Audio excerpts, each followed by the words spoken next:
Hello, good evening. শুনতে পাচ্ছিস আমাকে? হ্যাঁ sir. Evening sir. Good evening.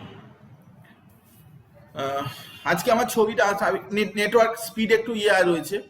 Network speed একটু খারাপ রয়েছে আমার। ছবিটা আসছে না, যাকে অসুবিধা হবে না। আমরা ছবিটা না আসলেও মূল বিষয়টা যেটা পড়ানো সেটা তো আমি পড়াবোই। যাকে আমাকে তো দেখেছিস, ছবিটা থাকলে ভালো হয়। এনিওয়ে, আমরা আজকে কিন্তু খুব ইম্পর্ট্যান্ট একটা পার্ট পড়ছি, কারণ থার্মোডাইনামিক্সের যে ফার্স্ট পার্টটা যেটা এনথালপি, তারপরে হিট ক্যাপাসিটি, এই সমস্ত বিষয়গুলো নিয়ে আমরা আলোচনা করেছি। Already we have finished. তো আজকে কিন্তু আমরা একেবারে খুব ইম্পর্ট্যান্ট, যেটা নিটের জন্য খুবই দরকারি, ওয়ার্ক ডান ছাড়াও আমি বলেছিলাম যে থার্মোডাইনামিক্স চ্যাপ্টারে দুটো জিনিস আছে যা কিনা এই যেই মেন বা নিটের পরীক্ষাকে কন্ট্রোল করে। একটা হচ্ছে ওয়ার্ক ডান নিয়ে আমরা অনেক সময় কাটিয়েছি। ওয়ার্ক ডান বুঝতে অসুবিধা হচ্ছিল, আমরা সে নিয়ে প্র্যাকটিসও করিয়েছি, অনেক কোশ্চেনও দিয়েছিলাম। তো আমরা এই ক্লাসে, পরের ক্লাসে আমরা অনেক কোশ্চেন নিয়ে আরো আলোচনা করব। ওয়ার্ক ডানের কোশ্চেনগুলো, বেশ কয়েকটা কোশ্চেন ছিল ওখানে, করে করে অনেকে পাঠিয়েছে। তো কিছু কিছু ভুল হয়েছে, তো আমি সেগুলো করেও তাদেরকে পাঠিয়ে দিয়েছি যারা যারা করেছিল। এনিওয়ে, আমরা কিছু আলোচনাও করার আছে। কিন্তু আজকের পার্টটা কিন্তু একেবারে ডিফারেন্ট, কারণ ওয়ার্ক ডান ছাড়াও কিন্তু আর একটা কনসেপ্ট আছে, যে কনসেপ্টটা কিনা একটু হাইপোথেটিক্যাল টাইপের কনসেপ্ট, মানে মাথার মধ্যে নেওয়াটা একটু অসুবিধা হয়। তবুও আমরা কিন্তু আজকে দেখ যে আমি আজকে চেষ্টা করব যে এন্ট্রপি ব্যাপারটা কি, আগামী দিনে যাতে কোনো না কোনো ভুল হয়, তোর এন্ট্রপি রিলেটেড কোনো প্রশ্নে কোনো ভুল না হয়, আমি তার চেষ্টা আজকে করব। আমি যত রকম ভাবে, আমি অনেকগুলো বই পড়েছি এর জন্যে। তো আগেও পড়েছিলাম, রিসেন্টলিও পড়লাম এন্ট্রপির উপর আলাদা করে বই। তো আসলে এন্ট্রপির কনসেপ্টটাই এমন যে এটাতে একটু অসুবিধা হয় স্টুডেন্টদের। তো সেই বিষয়টা নিয়ে আজকে আমরা আলোচনা করব। এবং আজকে আমাদের সেকেন্ড ল অফ থার্মোডাইনামিক্স যেটা নিয়ে আলোচনা হবে, সাথে সাথে তো সেকেন্ড ল অফ থার্মোডাইনামিক্স এর মধ্যেই তোর এন্ট্রপি কনসেপ্টটা চলে আসবে, এবং ভেরি ভেরি ইম্পর্টেন্ট আর একটা পার্ট, সেটা হচ্ছে Gibbs free energy. Second law of thermodynamics এর পার্টটা, মানে এই পার্ট টুটা যেটা থার্মোডাইনামিক্স এর, সেই পার্টটা ছোট, কিন্তু সেখানে কনসেপশনটা কিন্তু খুব ডিপ কনসেপশন ক্লিয়ার না হলে কিন্তু এইসব লেভেলের কোশ্চেন আনসার দিতে পারবি না। বোর্ডসের কোশ্চেনে সেকেন্ড ল অফ থার্মোডাইনামিক্স লেখো, এন্ট্রপি কাকে বলে, তার ইউনিট লেখো, ইত্যাদি ইত্যাদি দেয়। তো সেগুলো নিয়ে কোনো চাপ নেই, কিন্তু যখন তুই কম্পিটিটিভ এক্সামে বসতে যাবি তখন কিন্তু তুই চাপটা ফিল করবি। তো চল আমরা আজকে শুরু করি। সেকেন্ড ল অফ থার্মোডাইনামিক্স দিয়ে বিষয়টা আমরা শুরু করতে যাচ্ছি। তো সেকেন্ড ল অফ থার্মোডাইনামিক্স সেটা কি বলে? অনেকগুলো স্টেটমেন্ট আছে, যে স্টেটমেন্টগুলো কিন্তু সেকেন্ড ল অফ থার্মোডাইনামিক্স এর মধ্যে পড়ে। কিন্তু তার আগে একটা জিনিস বোঝার দরকার, যে ফার্স্ট ল অফ থার্মোডাইনামিক্স এর ভুলটা কোথায়, বা ফার্স্ট ল অফ থার্মোডাইনামিক্স এর লিমিটেশনটা কোথায়, কেন আমরা সেকেন্ড ল অফ থার্মোডাইনামিক্স এর দিকে যাব। তো ফার্স্ট ল অফ থার্মোডাইনামিক্স কখনো কিন্তু বলে দিতে পারে না direction of energy change, direction of a reaction, কোন দিক থেকে কোন দিকে যাবে, সেটা কিন্তু কখনোই একটা রিয়াকশন কোন দিক থেকে কোন দিকে যাবে সেই ব্যাপারটা কিন্তু থার্মোডাইনামিক্স এর ফার্স্ট ল বলতে পারে না। তো আজকে আমরা সেকেন্ড লতে মেনলি আসার পিছনে তার কারণ হচ্ছে এটাই, যে রিয়াকশনের স্পন্টিনিটি বা ডাইরেকশন অফ এ রিয়াকশন সেটা কিন্তু থার্মোডাইনামিক্স বলতে পারে না। এবং অনেক ন্যাচারাল, বেশিরভাগ যত ন্যাচারাল প্রসেস আছে, নেচারে যে প্রসেসগুলো হয়, আমি তোকে এরকম প্রচুর এক্সাম্পল দিতে পারি, সব এক্সাম্পলেই তুই দেখতে পাবি যে সবগুলোই কিন্তু ইররিভার্সিবল। নেচারে যে প্রসেসগুলো হয় সেই প্রসেসগুলো কি, সব ইরিভার্সিবল। আমার কথাটাকে ভালো করে তুই ফলো কর, তাহলে দেখবি যে মজা লাগবে, ভালো লাগবে তোর পড়তে, তোর কোনো অসুবিধা হবে না। তুই আমার কথাটা যা শোন, তাহলে তুই বুঝতে পারবি যে এমন একটা বিষয় নিয়ে আলোচনা করছি যা তোর মনে হতে পারে যে এটা এমন কিছুই ব্যাপার নয়, কিন্তু আসলে ব্যাপার, সেটা শেষ পর্যন্ত গেলে বুঝতে পারবি। আমি ধর বলছি যে নেচারে যে প্রসেসগুলো হয় সেগুলো সব ইরিভার্সিবল, মানে উল্টো দিকে তুই যেতে পারবি না। যেমন ধর আমি এক্সাম্পল দিচ্ছি যে মানুষ সে একটা ছোট শিশু, সে এবারে শিশু আস্তে আস্তে সে তার জন্ম হলো, এবারে তাকে তার মা বাবা বড় করলো, আস্তে আস্তে তার বয়স বাড়লো, সে পড়াশোনা শিখলো, সে আবার বয়স বেড়ে বুড়ো হয়ে গেল, সে ৮০-৯০ বছর বয়স হয়ে গেল। তো দিস ইজ এ প্রসেস। কখনো কি এরকম হয় যে ৮০-৯০ বছরের বুড়ো সে আবার উল্টো দিকে ৬০ বছর বয়স হলো, তারপরে বাচ্চা ছেলেতে পরিণত হলো, তারপরে সে আরো ছোট হলো, তারপরে একদম ছোট হলো? হয়? কখনো হয় না। দেখ, গাছের পাতা গাছ থেকে নিচে পড়ে, কিন্তু নিচ থেকে কি গাছের পাতা উঠে গিয়ে গাছে আটকে যায় বা সবুজ পাতা আস্তে আস্তে বেরোয়? উল্টো দিকে কি হয়? হয় না। তুই বলবি এগুলো কি করে হবে, এগুলো কি আবার হয় নাকি? না, আমরা তার কারণ খোঁজার চেষ্টা করব। এটাই তো ইন্টারেস্টিং ব্যাপার থার্মোডাইনামিক্সে, কারণ আমাদের ডেইলি লাইফের সাথে সম্পর্কযুক্ত। আমরা কখনোই কারণ খোঁজার চেষ্টা করি না যে কেন হবে। ঝর্ণার জল উপর থেকে নিচে পড়ে, কিন্তু নিচ থেকে ওই ঝর্ণার জল উপরে কেন উঠে যাবে না? তুই বলবি উপর থেকে কেনই বা নিচে পড়বে না? উপর থেকেই তো নিচে পড়বে, নিচ থেকে কেন উপরে উঠতে যাবে? এই যে তোর আগে থেকেই তুই ধারণা করে নিয়েছিস যে জল উপর থেকেই নিচে পড়বে, নিচ থেকে উপরে কখনো উঠবে না, কিন্তু এই ধারণাটা তোর হলো কি করে? এই বদ্ধমূল ধারণাটা কি করে এলো? থার্মোডাইনামিক্সের সেকেন্ড ল কিন্তু এসব জিনিস নিয়ে আলোচনা করতে পারে এবং এসব জিনিসই বলতে পারে। তো সেই জন্য ভীষণ ভীষণ একটা ইন্টারেস্টিং পার্ট নিয়ে আমরা কিন্তু আলোচনা করতে শুরু করছি। তো সেকেন্ড ল অফ থার্মোডাইনামিক্সের অনেকগুলো বক্তব্যের মধ্যে প্রথম বক্তব্য হচ্ছে কি না, heat can not flow from colder body to hotter body on its own. কথাটা বোঝার চেষ্টা কর। এটা সবাই জানে যে একটা হিটেড বডি একটা 100 ডিগ্রি সেলসিয়াস, আর এখানে কিনা একটা হয়তো 50 ডিগ্রি সেলসিয়াস আছে, তাহলে এদিক থেকে এদিকে কিন্তু যে কোনো সময়ে হিটটা যাবে। এটাই আমরা সবসময় মনে রাখি এবং এটাই স্বাভাবিক ব্যাপার। কিন্তু কোল্ডার বডি থেকে হটার বডি, এদিক থেকে এদিকে হিট অন ইটস ওন, নিজের থেকে, অন ইটস ওন, নিজের থেকে হিট কোল্ডার বডি থেকে হটার বডির দিকে কখনোই যাবে না। এটা সেকেন্ড ল অফ থার্মোডাইনামিক্সের একটা বক্তব্য যে heat can not flow from colder body to hotter body. আমরা প্রুভ করবো, এইসব জিনিসপত্রগুলো নিয়ে আলোচনা করবো। কিংবা আর কি বলা যেতে পারে, total available heat can not be converted into work with compensation. এই কথাটার মানে কি? এই কথাটার মানে কি না, তুমি ওয়ার্ক হয়তো 10 কিলোজুল ওয়ার্ক, তাকে কিন্তু হিটে কনভার্ট করতে পারো, 10 কিলোজুল হিটে কনভার্ট করতে পারো, কিন্তু এই 10 কিলোজুল হিটটাকে টোটালি ওয়ার্কে কনভার্ট করার জন্যে যে ডিভাইস দরকার, সেই ডিভাইস সারা পৃথিবীতে আজ পর্যন্ত বেরোয়নি। পৃথিবীতে এরকম কোনো ডিভাইস নেই, এরকম কোনো মেশিন নেই যে টোটাল অ্যাভেলেবেল হিটটাকে সে ওয়ার্কে কনভার্ট করতে পারে। কখনোই টোটাল অ্যাভেলেবেল হিটকে ওয়ার্কে কনভার্ট করা যায় না।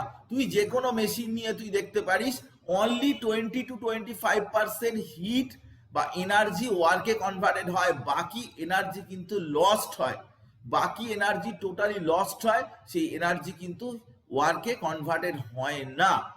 কোথায় যায় আমরা নিশ্চয়ই পড়বো সেকেন্ড ল অফ থার্মোডাইনামিক্সের মধ্যে। আর কি না, entropy of the universe, very very important statement, very very important statement. Entropy of universe is continuously increasing, continuously increasing মানে সব সময় ইনক্রিজ করছে। এন্ট্রপি মানে কি? র্যান্ডমনেস, র্যান্ডমনেস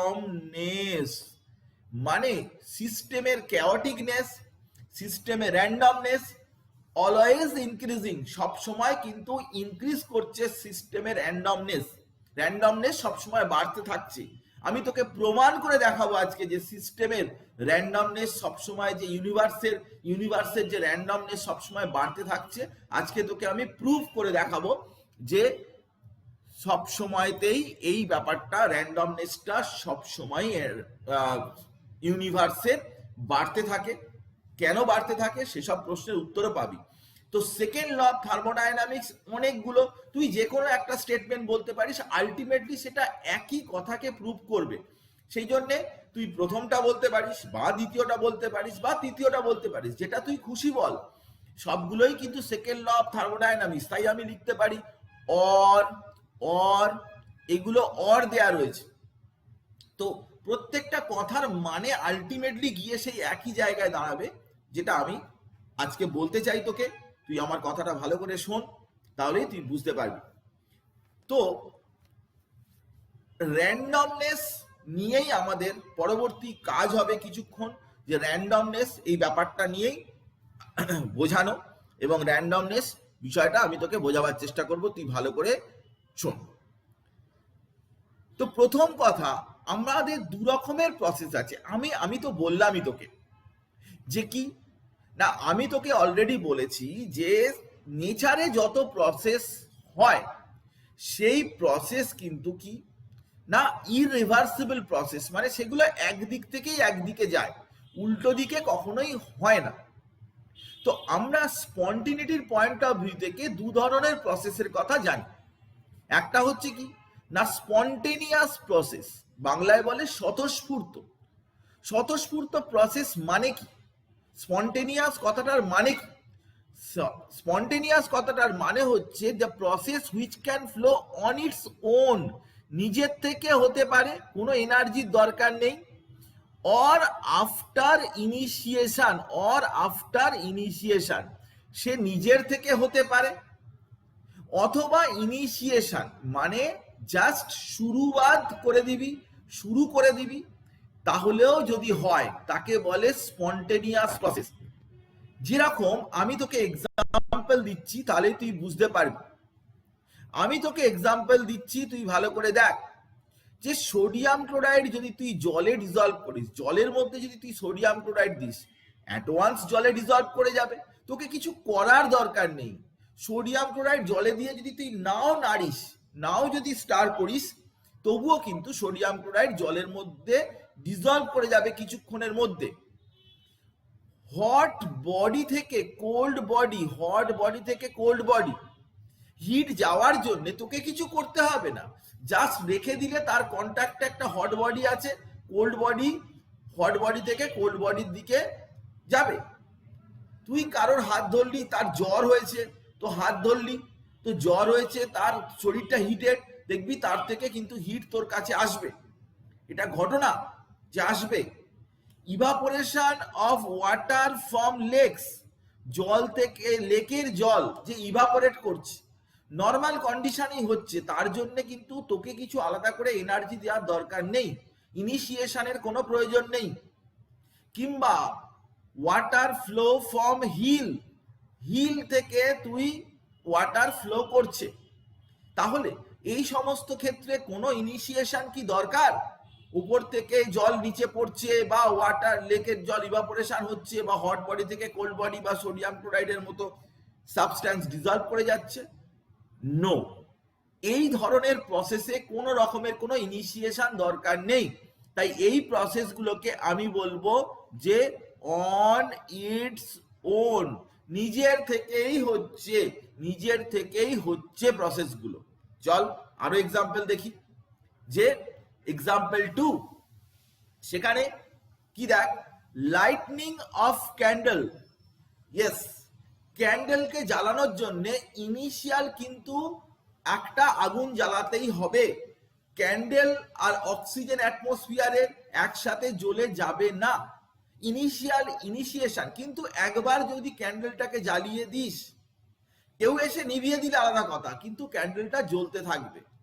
হাইড্রোজেন অক্সিজেন তারা তো রিয়াকশন করে ওয়াটার তৈরি করে, কিন্তু হাইড্রোজেন অক্সিজেন কি রেখে দিলেই কি ওয়াটার তৈরি হয়ে যাবে? সরি, হবে না। হাইড্রোজেন অক্সিজেন নিজেদের মধ্যে রিয়াকশন করার জন্য ইনিশিয়াল একটা এনার্জি দরকার। তুমি গ্যাস বার্ন করাচ্ছ, এলপিজি, সেই এলপিজি বার্ন করাচ্ছ, সেটা কি এমনি গ্যাস জ্বালালেই কি জ্বলতে শুরু করে দেবে? না, একটা চিঙ্গারি দরকার, প্রথমে একটা আগুন জ্বালাতে হবে বা গ্যাস লাইটার দিয়ে ফ্ল্যাশ করতে হবে, দ্যাট ইজ কল্ড এনার্জি। কিন্তু তারপরে কিন্তু এলপিজিটা নিজের থেকেই জ্বলতে থাকবে, নিজের থেকেই এটা জ্বলতেই থাকবে।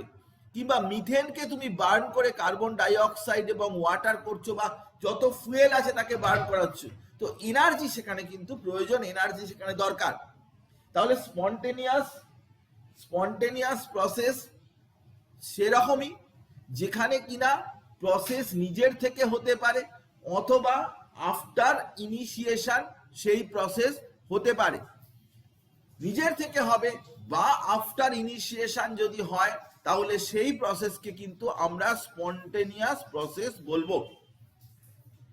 তাহলে দেখ, এই যে বাঁদিকের ছবিটা দেখতে পাচ্ছিস, যে সে উপর থেকে নিচে পড়ছে, তার জন্য কি তাকে কিছু করতে হচ্ছে? ডিউরিং দা টাইম তাকে মুভ করতে হচ্ছে, মানে কোন রকম কোনো ওয়ার্ক করতে হচ্ছে? স্পন্টেনিয়াসলি নিচে পড়ে যাচ্ছে, দেখতেই পাচ্ছিস। কিন্তু ডান দিকে দেখ, যে পাহাড়ে চড়ছে, যে সে পাহাড়ে যখন চড়ছে তখন সে কিন্তু যতক্ষণ যে জায়গাটায় সে যতক্ষণ ওয়ার্ক করতে পারবে ততক্ষণ পর্যন্ত কিন্তু সে উঠতে পারবে। যেখানে সে ওয়ার্ক করা বন্ধ করে দেবে, সে কিন্তু আর ফার্দার উপরের দিকে উঠতে পারবে না। তাহলে ওটা কিন্তু নন স্পন্টেনিয়াস, মানে যতক্ষণ সে এনার্জি ইউজ করতে পারবে ততক্ষণ পর্যন্তই কিন্তু সে উঠবে।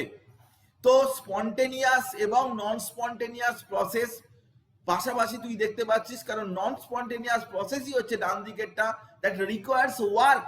তুমি যতক্ষণ না এনার্জি দেবে ততক্ষণ পর্যন্ত কিন্তু সেটা হবে না। তো আশা করছি তুই বুঝতে পারছিস, কারণ স্পন্টেনিয়াস প্রসেসে বাঁ দিকেরটা হচ্ছে স্পন্টেনিয়াস প্রসেস। এছাড়াও কি না, হিট ফ্লো, এটা 200 ডিগ্রি সেলসিয়াস, এটা 100, তাহলে 200 থেকে 100 এ হিট সহজেই চলে আসবে, এটা 100 ডিগ্রি সেলসিয়াস। কিন্তু কখনোই তুমি ভাবতে পারো না যে এই দুটো সমান হয়ে গেছে, তা এখান থেকে এদিকে চলে আসে এটার টেম্পারেচারটা বেড়ে যাবে, 200 হয়ে যাবে, এটা 100 হয়ে যাবে। এটা কিন্তু পসিবল নয়, এদিক থেকে এদিকে কিন্তু কখনোই পসিবল নয়, এই প্রসেসটা হয় না। হিট ফ্লো হায়ার থেকেই লোয়ার হয়, দুটো সমান হয়ে গেছে সেই অবস্থায় হিট ফ্লো হবে না। কিংবা গ্যাসের প্রেসার, এটা লো প্রেসার আছে, এটা হাই প্রেসার আছে, তো হাই থেকে লোয়ের দিকে কিন্তু গ্যাস যায়, হাই থেকে লোয়ের দিকে গ্যাস যায়, হোমোজেনিয়াস হয়ে গেছে সেই অবস্থায় এদিক থেকে এদিকে না, সরি, এগুলো হওয়া সম্ভব নয়। তাহলে স্পন্টেনিয়াস প্রসেস সেটা পরিষ্কার বোঝা যাচ্ছে যে একটা ইউনিডাইরেকশনাল হবে, একটা পার্টিকুলার দিকে হবে। এবং তুই দেখতে পাচ্ছিস যে আমরা যে সমস্ত প্রসেসের কথা বলছি, এক্সাম্পল দিচ্ছি, সেগুলো কোনগুলো স্পন্টেনিয়াস সেটা তুই অবশ্যই বুঝতে পারছিস। কিন্তু non spontaneous process can neither takes place by itself or by initiation is called non-spontaneous. ইনিশিয়েশন করলেও হবে না, আবার নিজের থেকেও হবে না। তাহলে কিভাবে হবে না, তোমাকে throughout the process energy দিয়েই যেতে হবে। যেরকম ধর, flow of water up a hill, নিচ থেকে উপরের দিকে পাহাড়ের উপরে জল তুলবে তুমি, তো তুমি পারবে কি সেই জল উঠবে কি, নিজের থেকে উঠবে? ইনিশিয়েশন করে দিলে হবে না, কন্টিনিউয়াস এনার্জি দিতে হবে, পাম্প চালাতে হবে, পাম্প চালিয়ে উপরে তুলতে হবে। Flow of heat from cold body to hot body সম্ভব না, this is non spontaneous. Diffusion of gas from low pressure to high pressure, high pressure থেকে লো প্রেসারে যেতে পারে, কিন্তু লো থেকে কিন্তু হাই প্রেসারে কখনোই কিন্তু গ্যাসের মুভমেন্ট হবে না। এগুলো লিটারেচার টাইপ কোশ্চেন দেয়, কোনটা নন স্পন্টেনিয়াস কন্ডিশন বলো, অনেকগুলো লেখা থাকে। এটা নিউমেরিক্যাল নয়, নিউমেরিক্যাল বেস কোশ্চেন আমি তোকে দেখাচ্ছি, বলছি, আমি আলোচনা করছি।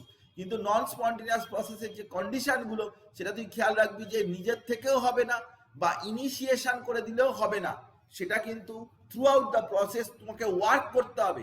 একটা পাহাড়ের নিচ থেকে উপরের দিকে লোকটা উঠছে, তো যতক্ষণ সে ওয়ার্ক করতে পারবে, সে এনার্জিটাকে ইউটিলাইজ করতে পারবে, ততক্ষণ পর্যন্ত উঠবে।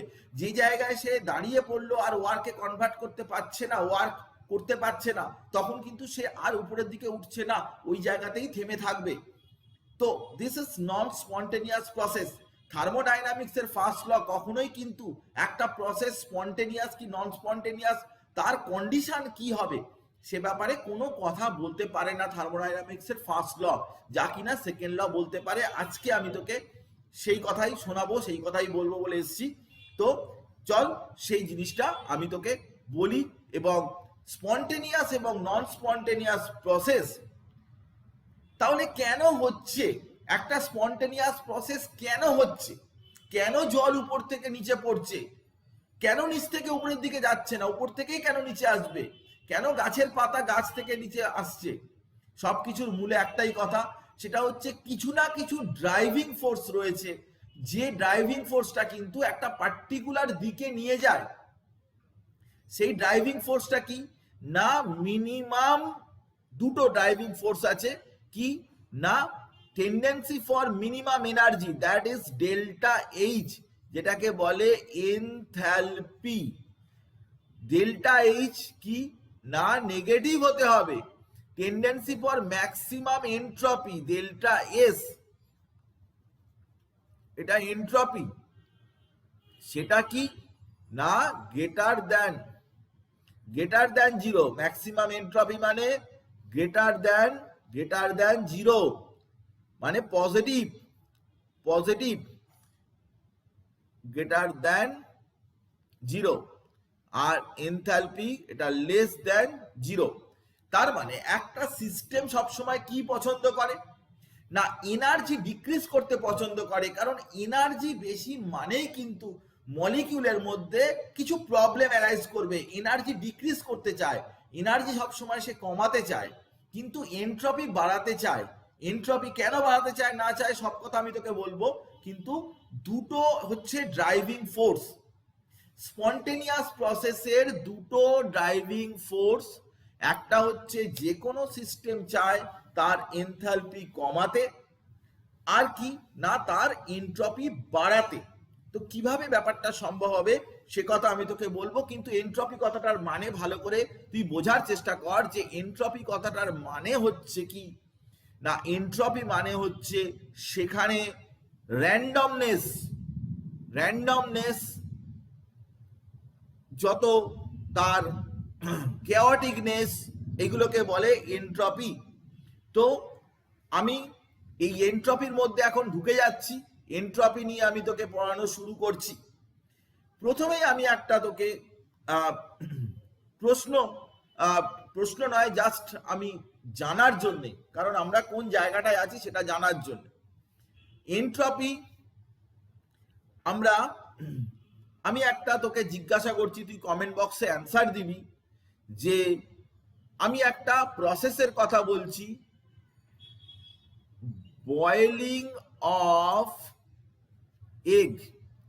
এগের বয়েলিং, সেখানে এন্ট্রপি ইনক্রিজ করছে না এন্ট্রপি ডিক্রিজ করছে, না এন্ট্রপি চেঞ্জ জিরো হচ্ছে, নাকি ক্যান নট বি প্রেডিক্টেড। আমি তোকে একটা সিম্পল কোশ্চেন জিজ্ঞাসা করেছি, বয়েলিং অফ এগ কে বয়েল করা হচ্ছে, মানে কাঁচা ডিম তাকে আমরা বয়েল করছি, তো তার এন্ট্রপি বাড়ে কি কমে, কি চেঞ্জ হয় না, জিরো চেঞ্জ হয়, এন্ট্রপি চেঞ্জ জিরো হয়, কিংবা এটা এই ডেটা দিয়ে বলা সম্ভবপর নয়। কোনটা হবে আমাকে চ্যাট বক্সে লিখে জানা, যে কোনটা হতে পারে এর মধ্যে অ্যান্সার।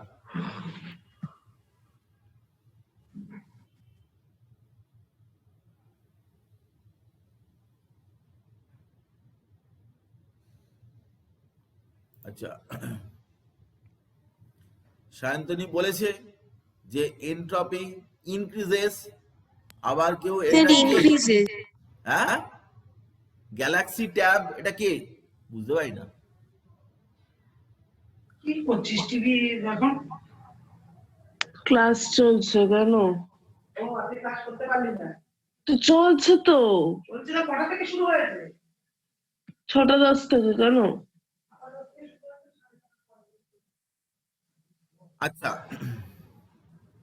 যাকে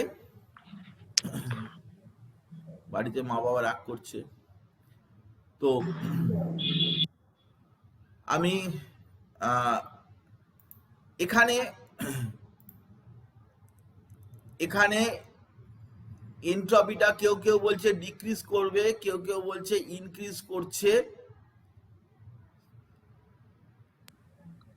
দু একজন বলছে ইনক্রিজ। হ্যাঁ, ইনক্রিজই তো করে, কারণ প্রোটিনের লম্বা চেন গুলো ওগুলো তো ছোট ছোট হয়ে ভেঙে যায়। ভেরি গুড, ইনক্রিজই তো করে। তো বয়েলিং অফ এগ কিন্তু এনট্রপি ইনক্রিজ করছে, কারণ প্রোটিনের যে এগের যে প্রোটিনের যে স্ট্রাকচার থাকে সেটা হচ্ছে টারশিয়ারি স্ট্রাকচার। যখন হিট করা হয় টারশিয়ারি স্ট্রাকচারটা ভেঙে গিয়ে প্রাইমারি স্ট্রাকচার হয়। Very good. তো প্রাইমারি স্ট্রাকচার হয় টারশিয়ারি স্ট্রাকচার থেকে, সেই কারণে এনট্রপি কিন্তু বয়েলিং এগ, যখন এগকে বয়েল করা হয় তখন কিন্তু এনট্রপি তার ইনক্রিজ করে, ডিক্রিজ করে না। এটা ভুল কথা যে ডিক্রিজ করে, অনেকে ডিক্রিজ করে বলছে, কিন্তু ডিক্রিজ করে না, কারণ এখানে তার স্ট্রাকচারটা ব্রেক করে এবং টারশিয়ারি স্ট্রাকচার থেকে প্রাইমারি স্ট্রাকচার হয়, অনেকগুলো টুকরো টুকরো হয়ে যায়, এবং টুকরো টুকরো হয়ে যাওয়া মানেই হচ্ছে তার এনট্রপিটা ইনক্রিজ করা, এটাই ঘটনা। তো আমি বুঝলাম। এখন এখানে আমি তোকে কয়েকটা কথা বলতে চাই। এনট্রপি কি না মেজার অফ র্যান্ডমনেস অর ডিসঅর্ডারনেস। চল আমি তোকে একটু ভালো করে বলি এনট্রপিটার বিষয়টা, কারণ এটা নিয়েই আমাদের বিষয় নিয়ে আলোচনা হবে। তো প্রথম কথা হচ্ছে যে এনট্রপিটার কনসেপ্টটা কিভাবে আমরা ক্লিয়ার করব। না, আমরা একটা এরকম একটা কন্টেনার নিলাম, যে কন্টেনারটা এরকম একটা কন্টেনার আমি নিয়েছি, যে কন্টেনারটা একটা পার্টিকুলার টেম্পারেচার টিতে আছে। টি হচ্ছে কি না ফিক্সড টেম্পারেচার। এবারে কি করছি না, এর মধ্যে আমি ডিকিউ বা small amount of hit, D তো লেখা যায় না, জাস্ট ডেল্টা কিউ, এরকম ধরনের স্মল অ্যামাউন্ট অফ হিট দিচ্ছি। তো যদি টেম্পারেচার, ভালো করে ব্যাপারটা বোঝার চেষ্টা কর, টেম্পারেচার আমি যদি বাইরে থেকে হিট সাপ্লাই করি তাহলে কি হবে না, তার টেম্পারেচার ইনক্রিজ করতে পারে, কিন্তু এটা ফিক্সড টেম্পারেচারে কাজটা করা হচ্ছে। তো তাহলে এর মধ্যে যে মলিকিউলগুলো আছে তার র্যান্ডমনেস ইনক্রিজ করতে কাজে লাগবে, র্যান্ডমনেস বাড়াতে কাজে লাগবে। তাহলে তার র্যান্ডমনেসটা কতটা বাড়বে না, যদি আমরা তার বলি র্যান্ডমনেসটা ডিএস অ্যামাউন্ট বাড়বে, তাহলে ডিএস ইকুয়ালস টু কি ডি কিউ বা delta Q by T at a constant temperature. তাহলে তোকে যদি বলে যে চেঞ্জ অফ এনট্রপি বলতে কি বোঝো, চেঞ্জ অফ এনট্রপি বলতে কি বোঝো, তখন তুই বলবি এটা হচ্ছে ratio of heat supplied divided by কি অ্যাট কনস্ট্যান্ট টি। মানে আমরা বলতে চাইছি যে ratio of heat supplied to temperature at a given temperature is called entropy. আমি এনট্রপির সিগনিফিক্যান্স দিচ্ছি যে dq by t at a constant temperature constant রেখে তাতে যদি আমি dq অ্যামাউন্ট অফ হিট বা স্মল অ্যামাউন্ট অফ হিট দিই, তাহলে যতটা তার এন্ট্রপি ইনক্রিজ করবে, যতটা তার chaoticness বাড়বে, সেটাই হচ্ছে তার এন্ট্রপি চেঞ্জ। কারণ আমি যদি বাইরে থেকে এনার্জি দিই, তাহলে সেই এনার্জিটা কিন্তু পুরোপুরি এন্ট্রপি ইনক্রিজ করতেই কাজে লাগবে।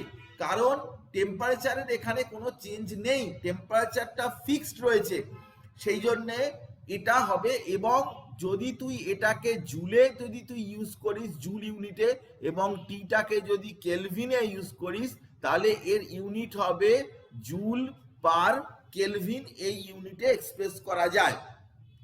তো জুল পার কেলভিন এই ইউনিটে আমরা এক্সপ্রেস করতে পারি। এবারে হচ্ছে, তার মানে আমরা এভাবে দেখি যে entropy is the thermodynamic quantity which is measured of randomness or disorderness of the molecules of system. আমরা যখনই এন্ট্রপির কথা বলি তখন সিস্টেমের এন্ট্রপি মেজার করি, সারাউন্ডিংস এর এন্ট্রপি মেজার করা সম্ভব নয়। এইসব ব্যাপারে আমি তোকে পরে বলছি। ধরা যাক আমি একটা সিস্টেম আছে S1, তার এন্ট্রপি, এবারে S2 তে যাচ্ছি, একটা রিভার্সিবল প্রসেসে রিভার্সিবল ওয়েতে যাচ্ছি, এবং আর একটা ইরিভার্সিবল প্রসেসে যাচ্ছি। কিন্তু বোথ কেসে, in both the cases entropy change will be same. তুমি যদি রিভার্সিবল পাথওয়ে ফলো করো তাতে যে এন্ট্রপি হবে, ইরিভার্সিবল পাথওয়ে ফলো করো তাতেও একই হবে। কারণ এন্ট্রপিটা একটা স্টেট ফাংশন, সেটা একটা স্টেটে ডিফাইন্ড হয়, পাথে ডিফাইন্ড হয় না। ওটা পাথ ফাংশন নয়, পাথ ফাংশন হচ্ছে ওয়ার্ক, পাথ ফাংশন হচ্ছে কিউ, যেটা কিনা একটা স্টেটে ডিফাইন্ড হয় না। স্টেট 1-এ ওয়ার্ক কত বলতে পারবে না কেউ, স্টেট 2-তে ওয়ার্ক কত কেউ বলতে পারবে না। স্টেট 1 থেকে স্টেট 2-তে যখন যাচ্ছে, ডিউরিং দ্য প্রসেস ওয়ার্ক হচ্ছে, সেই জন্য ওয়ার্ক হচ্ছে কি না, ওয়ার্ক হচ্ছে পাথ ফাংশন। কিন্তু এন্ট্রপিটা কখনোই পাথ ফাংশন নয়, এন্ট্রপি হচ্ছে একটা স্টেট ফাংশন। তো এন্ট্রপি তুমি রিভার্সিবল প্রসেসে চেঞ্জ দেখো বা ইরিভার্সিবল প্রসেসে চেঞ্জ দেখো, সব সময় কিন্তু সেটার চেঞ্জটা কিন্তু একই হবে, সেম হবে। কারণ এন্ট্রপি পাথের উপরে ডিপেন্ড করে না, সব সময়তেই কিউ বাই টি হবে বা ডিকিউ বাই টি হবে।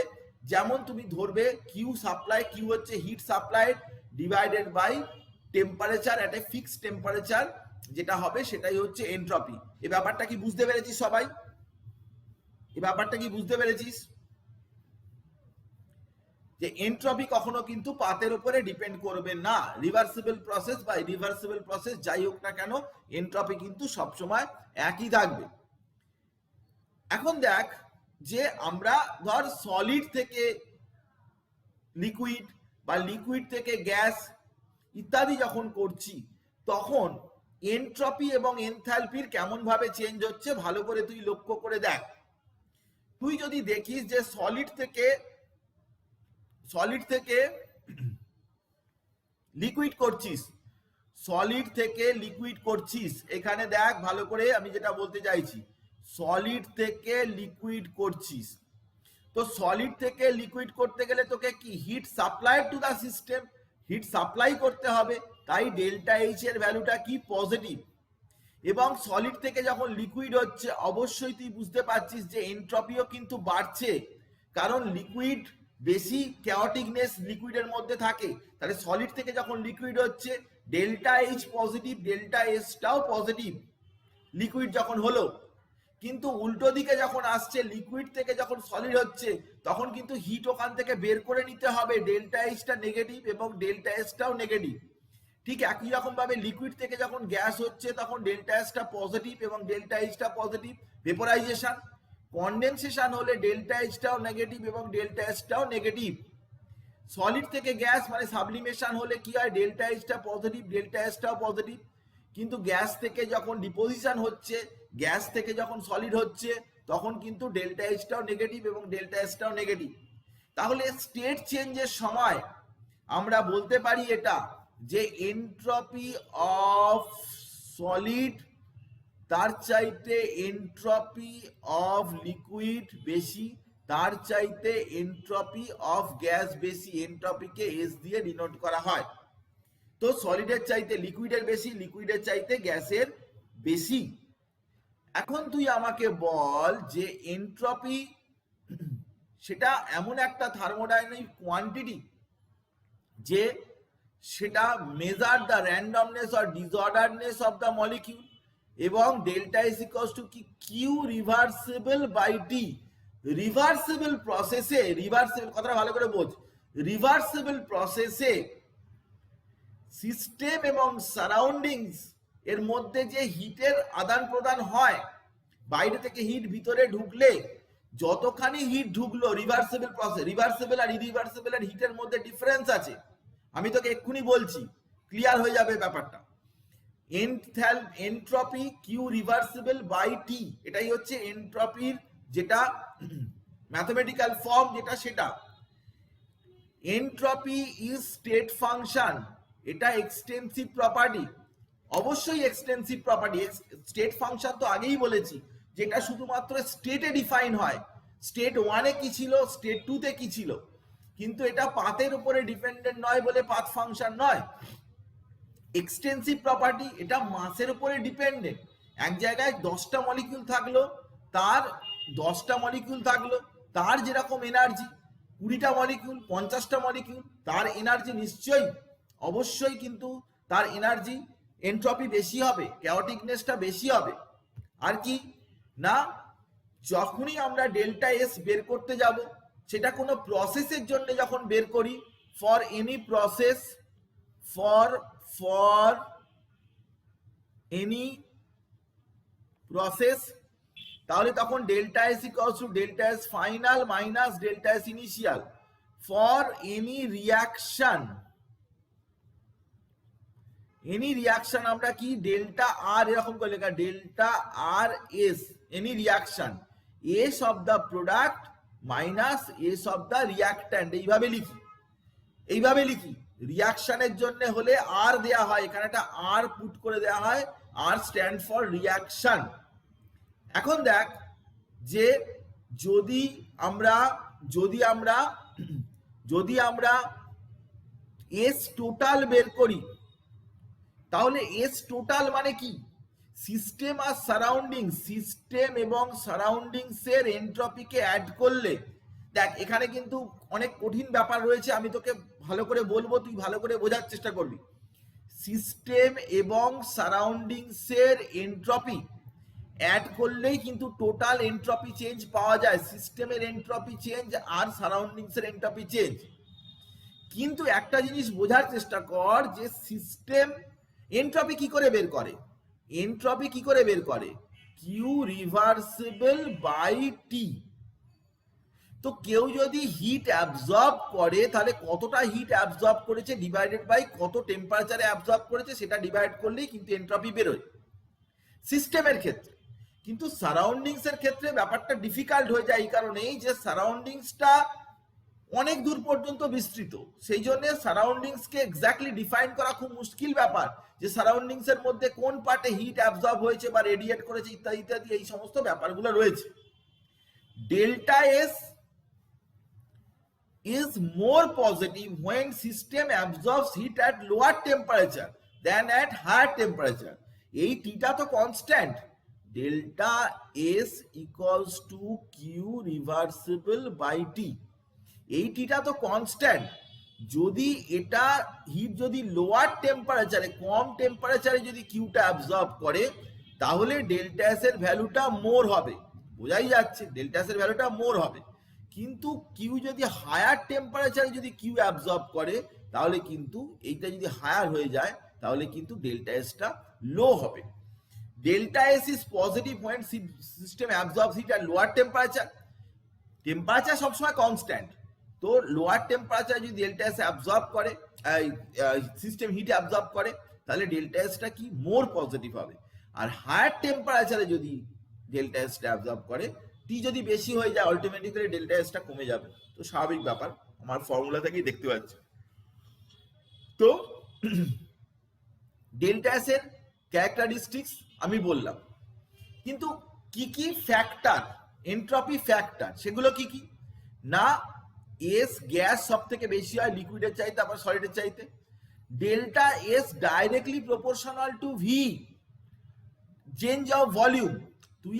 তুই ভেবে দেখ যে এটা একটা ছোট্ট জায়গা, এর মধ্যে এই মলিকিউলগুলো রয়েছে, আবার তুই যদি বড় জায়গা করে দিস তাহলে ওই সংখ্যক মলিকিউলই যদি থাকে তাহলে তার র্যান্ডমনেসটা বাড়বে কি বাড়বে না?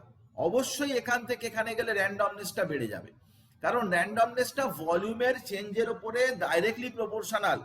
ভলিউম চেঞ্জ যত হবে তত বেশি বেশি তার এন্ট্রপি হবে।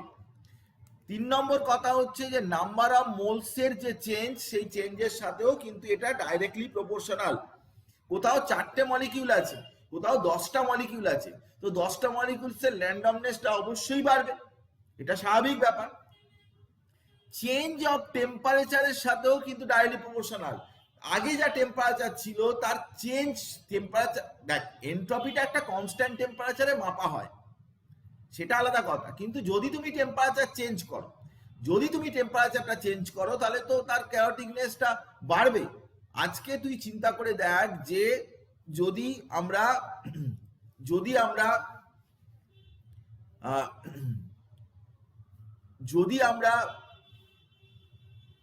টেম্পারেচারের ধর আমরা কথার কথা বলছি যে বাটারফ্লাইকে অনেকে ধরে, বাগানে ফাগানে বাটারফ্লাই ঘুরে বেড়ায়, প্রজাপতি ঘুরে বেড়ায়, অনেকে ধরে, হাত দিয়ে ধরে। তো আমাকে বলতে পারবি যে ডিসেম্বর মাসে একটা বাটারফ্লাই, ডিসেম্বর জানুয়ারি মাসে একটা বাটারফ্লাইকে ধরা সোজা, নাকি জুন জুলাই মাসে একটা, মে জুন মাসে বাটারফ্লাইকে ধরা সোজা? এটা আমাকে বল, এটা আমাকে কমেন্ট বক্সে লিখে বল যে জুন জুলাই মাসে একটা বাটারফ্লাইকে হাত দিয়ে দানাটা ধরা সোজা, নাকি ডিসেম্বর জানুয়ারি মাসে বাটারফ্লাইকে ধরা সোজা? এটা তোর কি মনে হয়, কোন সময় ধরা সোজা? এটা কেমিস্ট্রির প্রশ্ন। সায়ন্তনী বলছে ডিসেম্বর মাসে ধরা সোজা, ডিসেম্বর মাসে ধরা সোজা। তুই ধরেছিস? না না, বাজে কথা বলবি না। না, ডিসেম্বর মাসে ধরা সোজা নয়, মে জুন মাস গরমকালে ধরা সোজা। কারণ ডিসেম্বর মাসে তুই যখনই, এটা সাইন্টিফিক রিজন আছে, তুই বইতেও দেখবি লেখা আছে। আরে আমি পড়েছি সিরিয়াসলি। বেসিক্যালি ব্যাপারটা হচ্ছে যে যখন তুই ডিসেম্বর মাস, এইরকম সময়ে ডিসেম্বর মাস, আমি ভাবিনি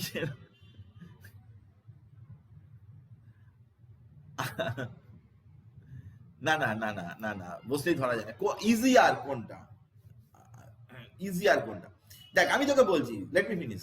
সেটা হচ্ছে যে অ্যাকচুয়ালি কি হয় না, তুই ডিসেম্বর মাসে যদি বাটারফ্লাই ধরতে যাস তাহলে কি হয় না, হিউম্যান বডি থেকে যেহেতু অ্যাটমসফিয়ারের টেম্পারেচার ডিসেম্বর জানুয়ারি মাসে টেম্পারেচারটা কম থাকে, তার ফলে যখন তুই একটা বাটারফ্লাইকে ধরতে যাবি তখন তোর বডি থেকে হিট সারাউন্ডিংসে যাবে, এবং বাটারফ্লাইকে যখনই তুই হাত দিয়ে ধরতে যাবি তখনই কিন্তু তোর বডির হিটটা ও ফিল করবে, বাটারফ্লাই ফিল করবে, এবং ওর সেন্স অর্গানটা অ্যাক্টিভ হবে এবং ও উড়ে চলে যাবে।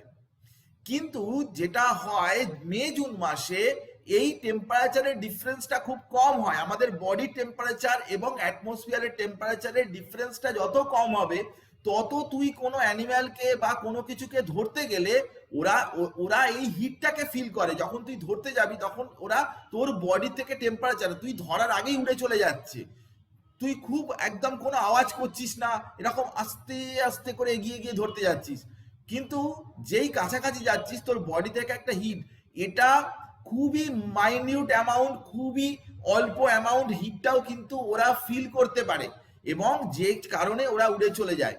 তো ডিসেম্বর মাসে কিন্তু এই টেম্পারেচারের ডিফারেন্সটা বেশি হয় বলে সিস্টেম থেকে সারাউন্ডিংসে হিটটা কিন্তু বেশি যাবে। সিস্টেম তোর বডিটা, সারাউন্ডিংস হচ্ছে, সারাউন্ডিংসের মধ্যে বাটারফ্লাই আছে, তো দিস ইজ ইম্পর্টেন্ট যে ওখান থেকে বাটারফ্লাইটা উড়ে যাবে। এটা না না, এটা এটা এটা কোনো থার্মোডাইনামিক্সের প্রশ্ন হিসাবে আমি বলছি না, আমি এটা আলোচনা করলাম, এরকম ব্যাপারটা নয়।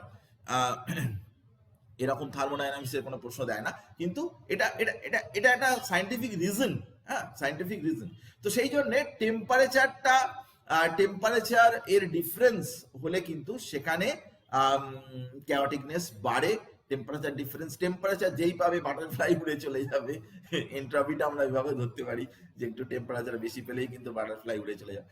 তো যদি টেম্পারেচার কনস্ট্যান্ট থাকে অ্যাট এ গিভেন টেম্পারেচার যদি কনস্ট্যান্ট থাকে তাহলে প্রেসারের সাথে ইনভার্সলি প্রপোর্শনাল, এবং ভলিউম যদি কনস্ট্যান্ট থাকে তাহলে প্রেসারের সাথে ডাইরেক্টলি প্রপোর্শনাল। এটা তো বুঝতেই পারছিস যে টেম্পারেচার কনস্ট্যান্ট রয়েছে, তো প্রেসার যদি আমি বাড়িয়ে দিই তাহলে কিন্তু এন্ট্রপিটা কমে যাবে, ইনভার্সলি প্রপোর্শনাল হবে। কিন্তু ভলিউম যদি কনস্ট্যান্ট থাকে সেক্ষেত্রে কিন্তু ডাইরেক্টলি প্রপোর্শনাল। এসব বিষয় নিয়ে আমরা একটু বাদেই বলছি আর কি, এইসব পার্টগুলোকে আমরা এক্সপ্লেন করার চেষ্টা করছি ইত্যাদি বলছি। তো এখন এই এন্ট্রপি ফ্যাক্টর থেকে আমরা এবারে যেটা আমরা বোঝাতে চাই সেটা হচ্ছে entropy change for reversible process. আমার কথাটা ভালো করে বোঝার চেষ্টা কর, চল আমি তোকে বোঝাই, আগে তুই আমার কথাটা শোন। এটা হচ্ছে, আমি তোকে এখন যেটা বোঝাচ্ছি সেটা হচ্ছে কি না, entropy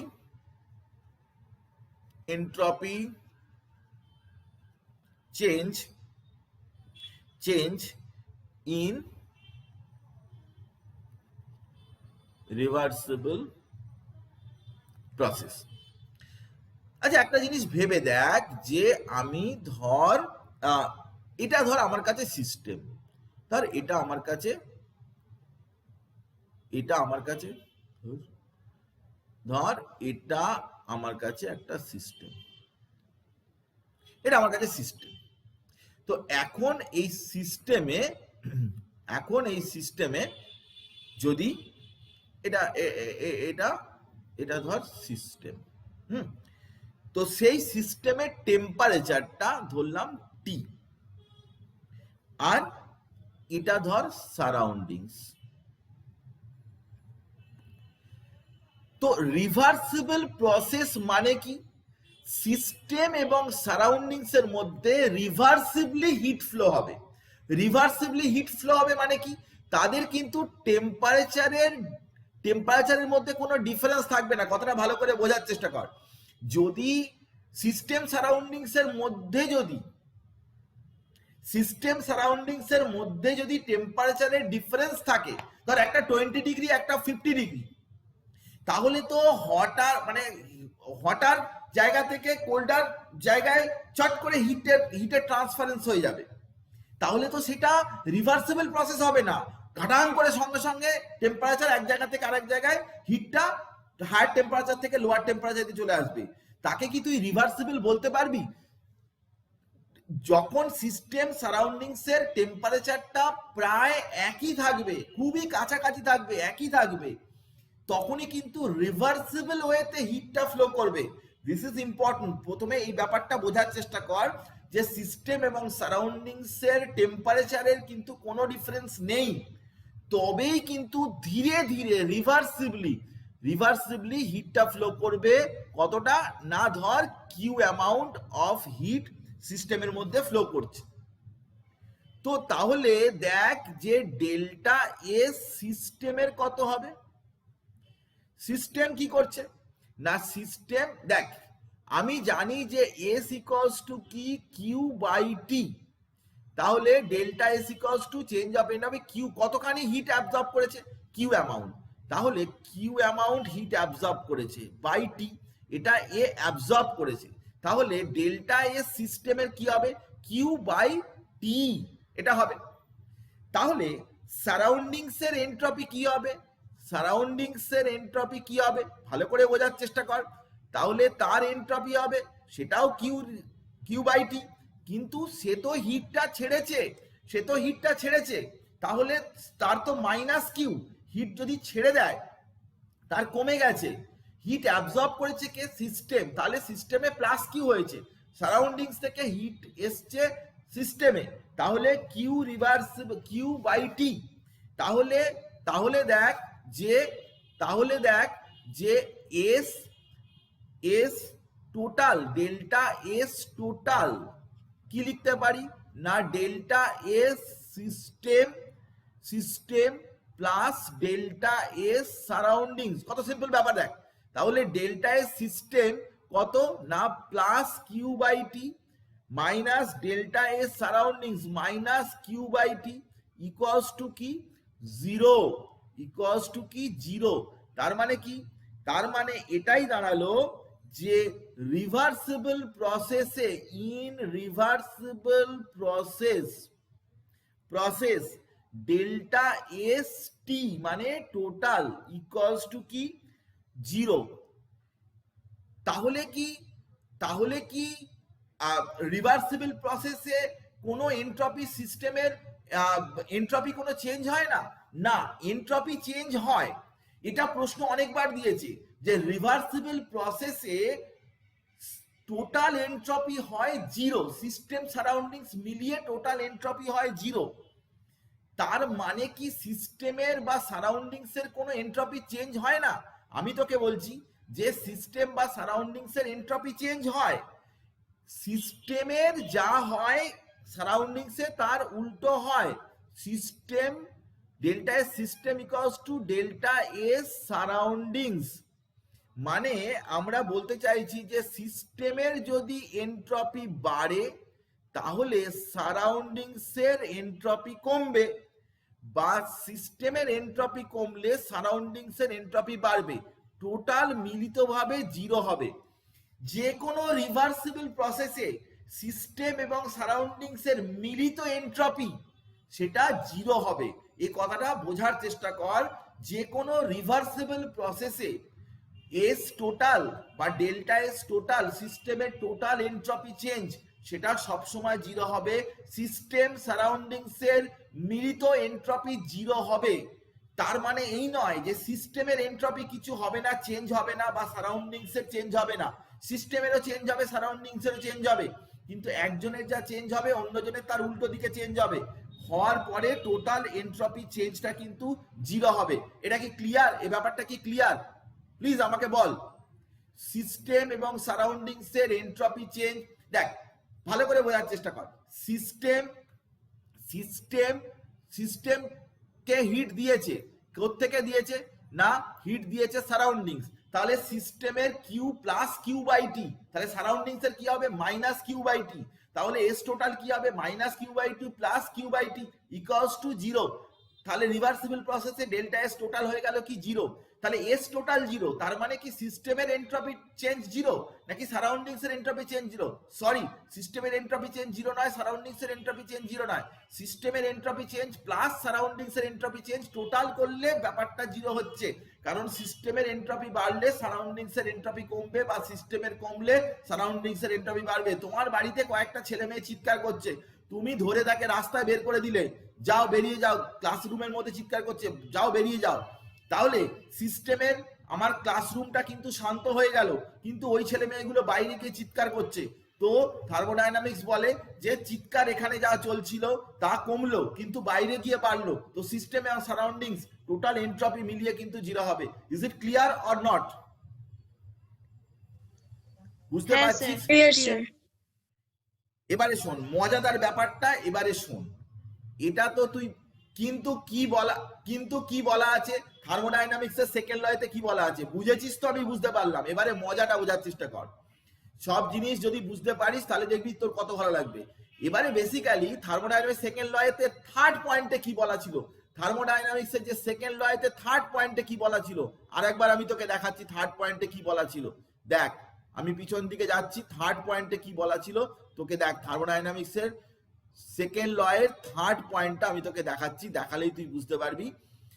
entropy of the universe continuously increasing, entropy of the universe continuously increasing, third পয়েন্টে লেখা আছে। তাহলে তোকে আমি এখন কি প্রমাণ করে দেখালাম? এখন দেখালাম যে এন্ট্রপি, টোটাল এন্ট্রপিটা কি হচ্ছে? জিরো হচ্ছে। টোটাল এন্ট্রপিটা জিরো হচ্ছে, তোকে দেখালাম। কিন্তু এখানে তো লেখা আছে ইনক্রিজিং কন্টিনিউয়াসলি। তাহলেই তো ব্যাপার। তাহলে এবারে আমরা কি করব না, এইখানে সিস্টেমে দেখ ইউনিভার্সে কত রকমের প্রসেস আছে। শুধু তো রিভার্সিবল প্রসেস নেই, ইরিভার্সিবল প্রসেসও আছে। রিভার্সিবল প্রসেস যে শুধু আছে তা তো নয়, ইরিভার্সিবল প্রসেস আছে। এবারে দেখ, এবারে দেখ, আমি তোকে বলছি যে entropy change in irreversible process. এবার দেখ, মজাটা দেখ, entropy change in irreversible process. এবারে আমি তোকে আবার ওই জায়গাটায় নিয়ে যাচ্ছি যেটা আমি তোকে দেখাচ্ছিলাম। দেখ যে এই হচ্ছে আমাদের সিস্টেম, এটাই আমাদের সিস্টেম। তো এই সিস্টেমে ধর সিস্টেম, এবারে এখানে টেম্পারেচারটা আমি ধরলাম T1, আর এই হচ্ছে সারাউন্ডিংস। এবারে যেহেতু এটা ইরিভার্সিবল, মানে একদিক থেকে একদিকে ফটাকসে একটা স্টেপে হিটটা যাবে। ইরিভার্সিবল প্রসেস কাকে বলে তো আমি জানি, তুই তো আমি বলেছি। ইরিভার্সিবল প্রসেস মানে কি? মানে ধীরে ধীরে স্টেপ ওয়াইজ এর কোনো ব্যাপার নয়। তুই বল যে এক জায়গায় 10 ডিগ্রি সেন্টিগ্রেড টেম্পারেচার, এক জায়গায় 100 ডিগ্রি সেন্টিগ্রেড, ফটাকসে এখান থেকে এখানে হিট চলে আসবে, হ্যাঁ কি না? তো অবশ্যই তা হবে যদি T2 গ্রেটার দ্যান T1 হয়। যদি T2 গ্রেটার দ্যান T1 হয় তাহলে তবেই কেবলমাত্র ইরিভার্সিবল হবে। তাহলে তখন কি হবে না, হিটটা ধর কিউ অ্যামাউন্ট অফ হিট সিস্টেমের মধ্যে এসে ঢুকেছে। তাহলে সিস্টেমের এখন এন্ট্রপি চেঞ্জ কি হবে? ডেল্টা এস সিস্টেম, সে কতখানি হিট নিয়েছে কিউ অ্যামাউন্ট, তার টেম্পারেচার কত T1। আর সারাউন্ডিংস এর কি হবে? ডেল্টা এস সারাউন্ডিংস, সেটা কতটা হিট ছেড়ে দিয়েছে কিউ, কিন্তু কত টেম্পারেচারে হিটটা ছেড়েছে T2, তার টেম্পারেচার। যে টেম্পারেচারে সে হিটটা ছেড়েছে, টেম্পারেচার তার যে ফিক্সড টেম্পারেচার, সেই টেম্পারেচার দিয়ে ডিভাইড করতে হবে কিউ বাই টি। এবারে দেখ যে টোটাল এস টোটাল কি হবে? এস টোটাল কি হবে বল ভালো করে? Q by T1 minus Q by T2। তাহলে এখান থেকে তুই যদি কিউটা কমন নিয়ে নিস, তাহলে এখান থেকে T2 minus T1 by T1 T2, এই ভ্যালুটা সবসময় কি হবে না, এই ভ্যালুটা পজিটিভই হবে। কেন হবে না, T2 তো গ্রেটার দ্যান T1, কথাটা বোঝ। T2 তো গ্রেটার দ্যান T1, তো T2 যদি গ্রেটার দ্যান T1 হয় তাহলে এই ভ্যালুটা টোটাল এন্ট্রপি পজিটিভ হচ্ছে, মানে বাড়ছে, জিরো হচ্ছে না, পজিটিভ হচ্ছে, মানে কি বাড়ছে। তাহলে টোটাল এন্ট্রপি চেঞ্জ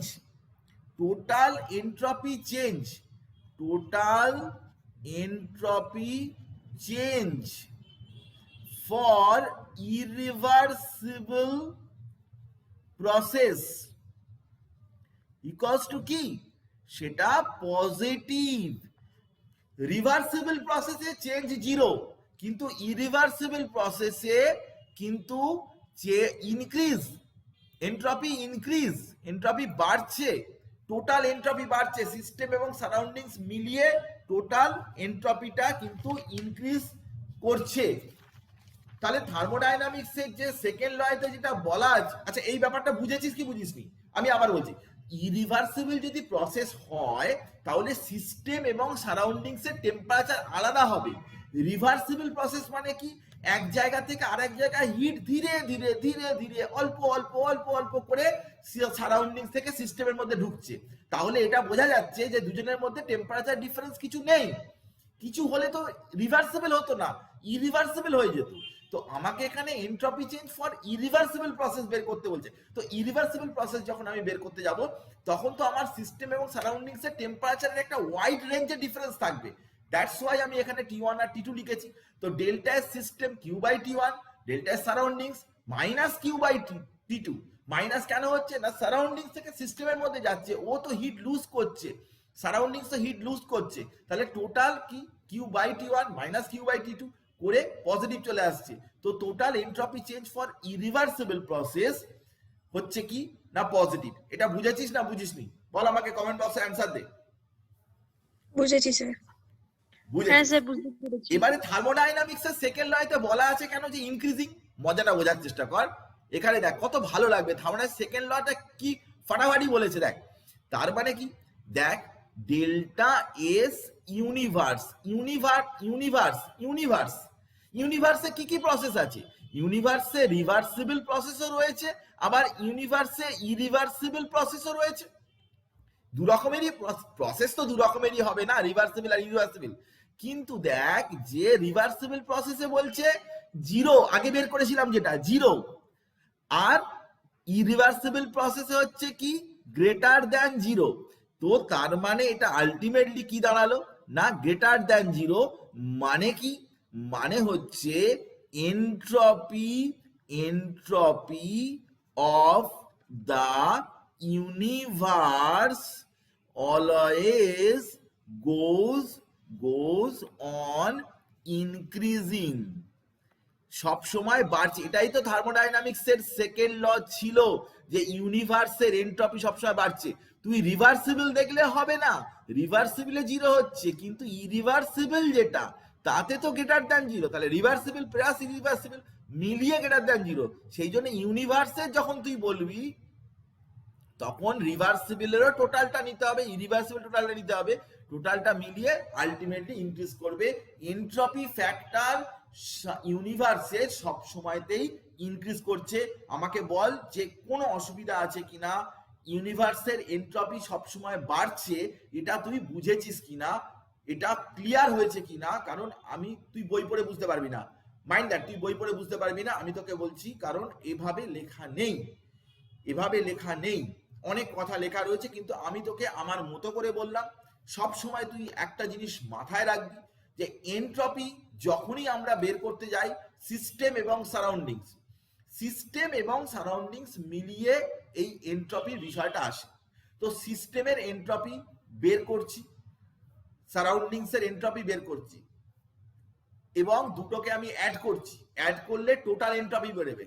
তো রিভার্সিবল প্রসেসের জন্য টোটাল এন্ট্রপি সবসময় জিরো হবে, কারণ সিস্টেম যতটা হিট লুজ করবে, সারাউন্ডিং যতটা হিট লুজ করবে, সিস্টেম ততটা গেইন করবে। দুজনের টেম্পারেচার যেহেতু একই টি, তাই কিউ বাই টি বাদ হয়ে যাবে। কিন্তু যখন ইরিভার্সিবল প্রসেস হবে তখন কিন্তু T1 T2 হয়ে যাবে, T2 গ্রেটার দ্যান T1। তো মজাসে তুই যদি করিস তাহলে ওখানে গ্রেটার দ্যান জিরো হবে। তো ইউনিভার্সের এন্ট্রপি সবসময় বাড়বে।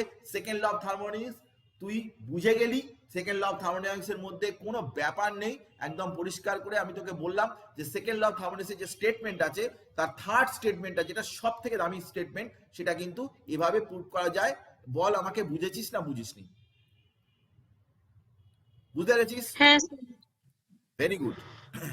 তো কিন্তু কি জানিস, আমি তোকে বলি কয়েকটা কথা, তুই নিশ্চয়ই আমার কথা মানবি। সেটা হচ্ছে যে সিস্টেমের এন্ট্রপি বের করা সোজা, কারণ সিস্টেমটা একটা ডিফাইন্ড হয়, সিস্টেম সবসময় একটা ডিফাইন্ড, ওয়েল ডিফাইন্ড জায়গা। তো কেউ যদি বলে যে এটা এটা এটা একটা সিস্টেম, তো এখানে যদি কিউ অ্যামাউন্ট অফ হিট যদি ঢোকে, তাহলে কিউ বাই টি করে তার এন্ট্রপি বের করা যায়। কিন্তু সারাউন্ডিংসটা ডিফাইন্ড নয়, সারাউন্ডিংস কখনো ডিফাইন্ড নয়। তো ইউনিভার্সের এন্ট্রপি বের করা বা টোটাল এন্ট্রপি বের করা সেটা কিন্তু সোজা নয়। তুই ব্যাপারটা ফিল করার চেষ্টা কর। সারাউন্ডিংস এর থেকে হিট এসছে, হিট যেখানে এসছে সেটা বোঝা যায়, যে হিট এখানে এসছে, কিন্তু সারাউন্ডিংস এর কোন জায়গা থেকে ওই হিটটা এসছে সেটা কিন্তু বোঝাটা খুব শক্ত ব্যাপার, খুবই শক্ত ব্যাপার। তুই ধর নরেন্দ্র মোদী বলল যে আমি একটা বড় ধরনের কাজ করতে চলেছি, তো সারা ভারতবর্ষের প্রত্যেকটা লোক আমাকে 1 টাকা করে চাঁদা দেবে, এই কাজটার জন্য 1 টাকা করে চাঁদা দেবে। তো এই যে চাঁদাগুলো নরেন্দ্র মোদীর কাছে গেছে বা ওর ডিপার্টমেন্টে গেছে এটা ঘটনা, কিন্তু কোন 1 টাকাটা তুই দিয়েছিস সেটা আইডেন্টিফাই করা একটা আফিল টাস্ক। কারণ 150 কোটি লোকের সবাই যদি 1 টাকা করে দেয় তাহলে 150 কোটি 1 টাকা হয়েছে। সেই 150 কোটি 1 টাকার মধ্যে তুই কোন 1 টাকাটা দিয়েছিস এটা কিন্তু বের করা খুব ডিফিকাল্ট ব্যাপার, কিন্তু সিস্টেমের মধ্যে ওটা গেছে, সিস্টেমের জায়গাতে ওটা আছে, এটা ঘটনা যে সিস্টেমের 1 টাকা বাড়াতে ওটা কাজে লেগেছে, কিন্তু কোন 1 টাকাটা কোথা থেকে এসছে সেটা কিন্তু বের করা খুব ডিফিকাল্ট ব্যাপার। কেন আমি এই কথা বলছি তুই একটু বাদেই বুঝতে পারবি, কারণ তোর মনে হতে পারে যে এনট্রপি বের করলেই সব সমস্যার সমাধান হয়ে যাবে, তা নয়। কারণ এনট্রপি তুই বেরই করতে পারবি না, কারণ তুই এখানে দেখ যে তুই এনট্রপিটা কনসেপ্টটা তো খুব ক্লিয়ার করতে হবে, তোকে কনসেপ্টটা তো বুঝতে হবে যে কোন জায়গা থেকে আসছে। আমি লিখে দিচ্ছি যে সিস্টেমের এনট্রপি এত, সারাউন্ডিংস এর এনট্রপি, আরে অত সোজা ব্যাপার আছে? সারাউন্ডিংস এর কোন জায়গা থেকে হিটটা আসছে সেটা তুই কি করে বুঝবি? This is theoretically possible but practically not possible. এসব ইকুয়েশন থিওরিটিক্যালি তুমি পসিবল করতে পারো, প্র্যাকটিক্যালি তুমি এটাকে ইউজই করতে পারবে না, নেভার। তো এসব জিনিসপত্রগুলো কিন্তু তোকে বুঝতে হবে। চল আমি তোকে একটা বিষয় দেখাই, কারণ সেখান থেকেই কিন্তু গিভস ফ্রি এনার্জি আসবে। আমি অনেকটা পিছনে চলে গেছি, তো আবার আমি এগিয়ে দিচ্ছি তোকে, আমি যেখানে ছিলাম সেখানে যাচ্ছি। আশা করছি তুই বুঝতে পারছিস। এবং রিভার্সিবল প্রসেসে আমরা এখানে রিভার্সিবল প্রসেস এবং ইউনিভার্সের যে জায়গাটা ছিলাম সেই জায়গাটা এলাম, যে রিভার্সিবলের এনট্রপি 0 এবং ইরিভার্সিবল এনট্রপি গ্রেটার দ্যান 0, তাহলে গ্রেটার দ্যান 0 ইউনিভার্সের এনট্রপি হবে। ইউনিভার্সের entropy always goes on increasing. This is the statement of slot, মানে second law of thermodynamics. Slot মানে হচ্ছে ফার্স্ট ল অফ থার্মোডাইনামিক্স। তো যাই, এখানে আমরা একটা প্রবলেম দেখি, একটা প্রবলেম করার চেষ্টা করি, তাহলে ভালো লাগবে। তুই দেখ যে কোথায় কোথায় এনট্রপি ইনক্রিজ করছে ডিক্রিজ করছে সেটা আমাকে বলবি। তো খুব সোজা ব্যাপার, খুব ইজি ব্যাপার, এতক্ষণ ধরে পড়লি এনট্রপির ব্যাপারটা, তুই 1 2 3 4 দেওয়া রয়েছে, তো তুই আমাকে প্লিজ বল যে এনট্রপি কোথায় ইনক্রিজ করছে কোথায় ডিক্রিজ করছে। 1 দিয়ে ইনক্রিজ হলে আই ডিক্রিজ হলে ডি।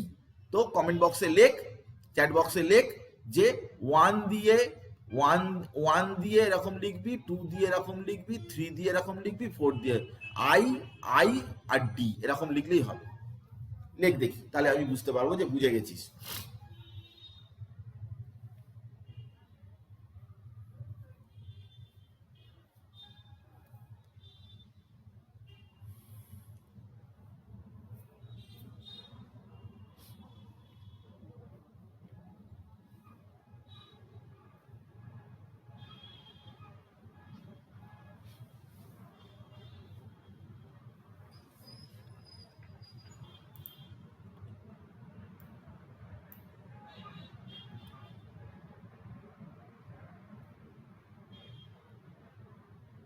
আচ্ছা, 1 এ ডিক্রিজ, 1টা তো সবাই ডিক্রিজ লিখছে।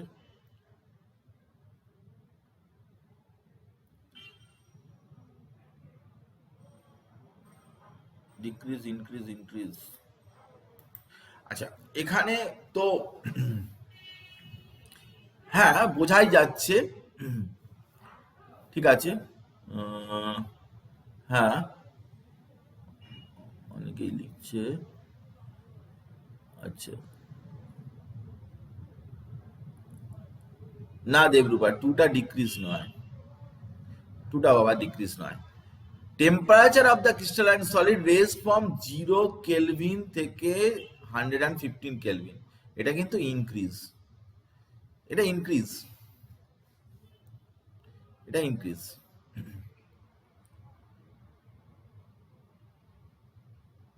হ্যাঁ, এটা ডিক্রিজ, এটা ইনক্রিজ, এটা ইনক্রিজ, এটাও ইনক্রিজ। হ্যাঁ ঠিকই হয়েছে অনেকেরই। তো 1টা হচ্ছে ডিক্রিজ, 2টা হচ্ছে ইনক্রিজ, 3টা হচ্ছে ইনক্রিজ, নাম্বার অফ মলিকুলস বাড়ছে, এখানে তো ভাঙছে, এটাও ইনক্রিজ। তো তাহলে DIII লিখলেই হবে। Very good. আচ্ছা, আরেকটা প্র্যাকটিস করে নি। দেখ যে সাইন অফ এন্ট্রপি চেঞ্জ মানে যদি ইনক্রিজ করে তাহলে পজিটিভ, পজিটিভ যদি ইনক্রিজ করে তাহলে প্লাস, আর ডিক্রিজ করলে মাইনাস।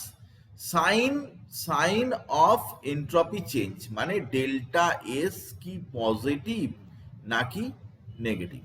একবার ট্রাই মার।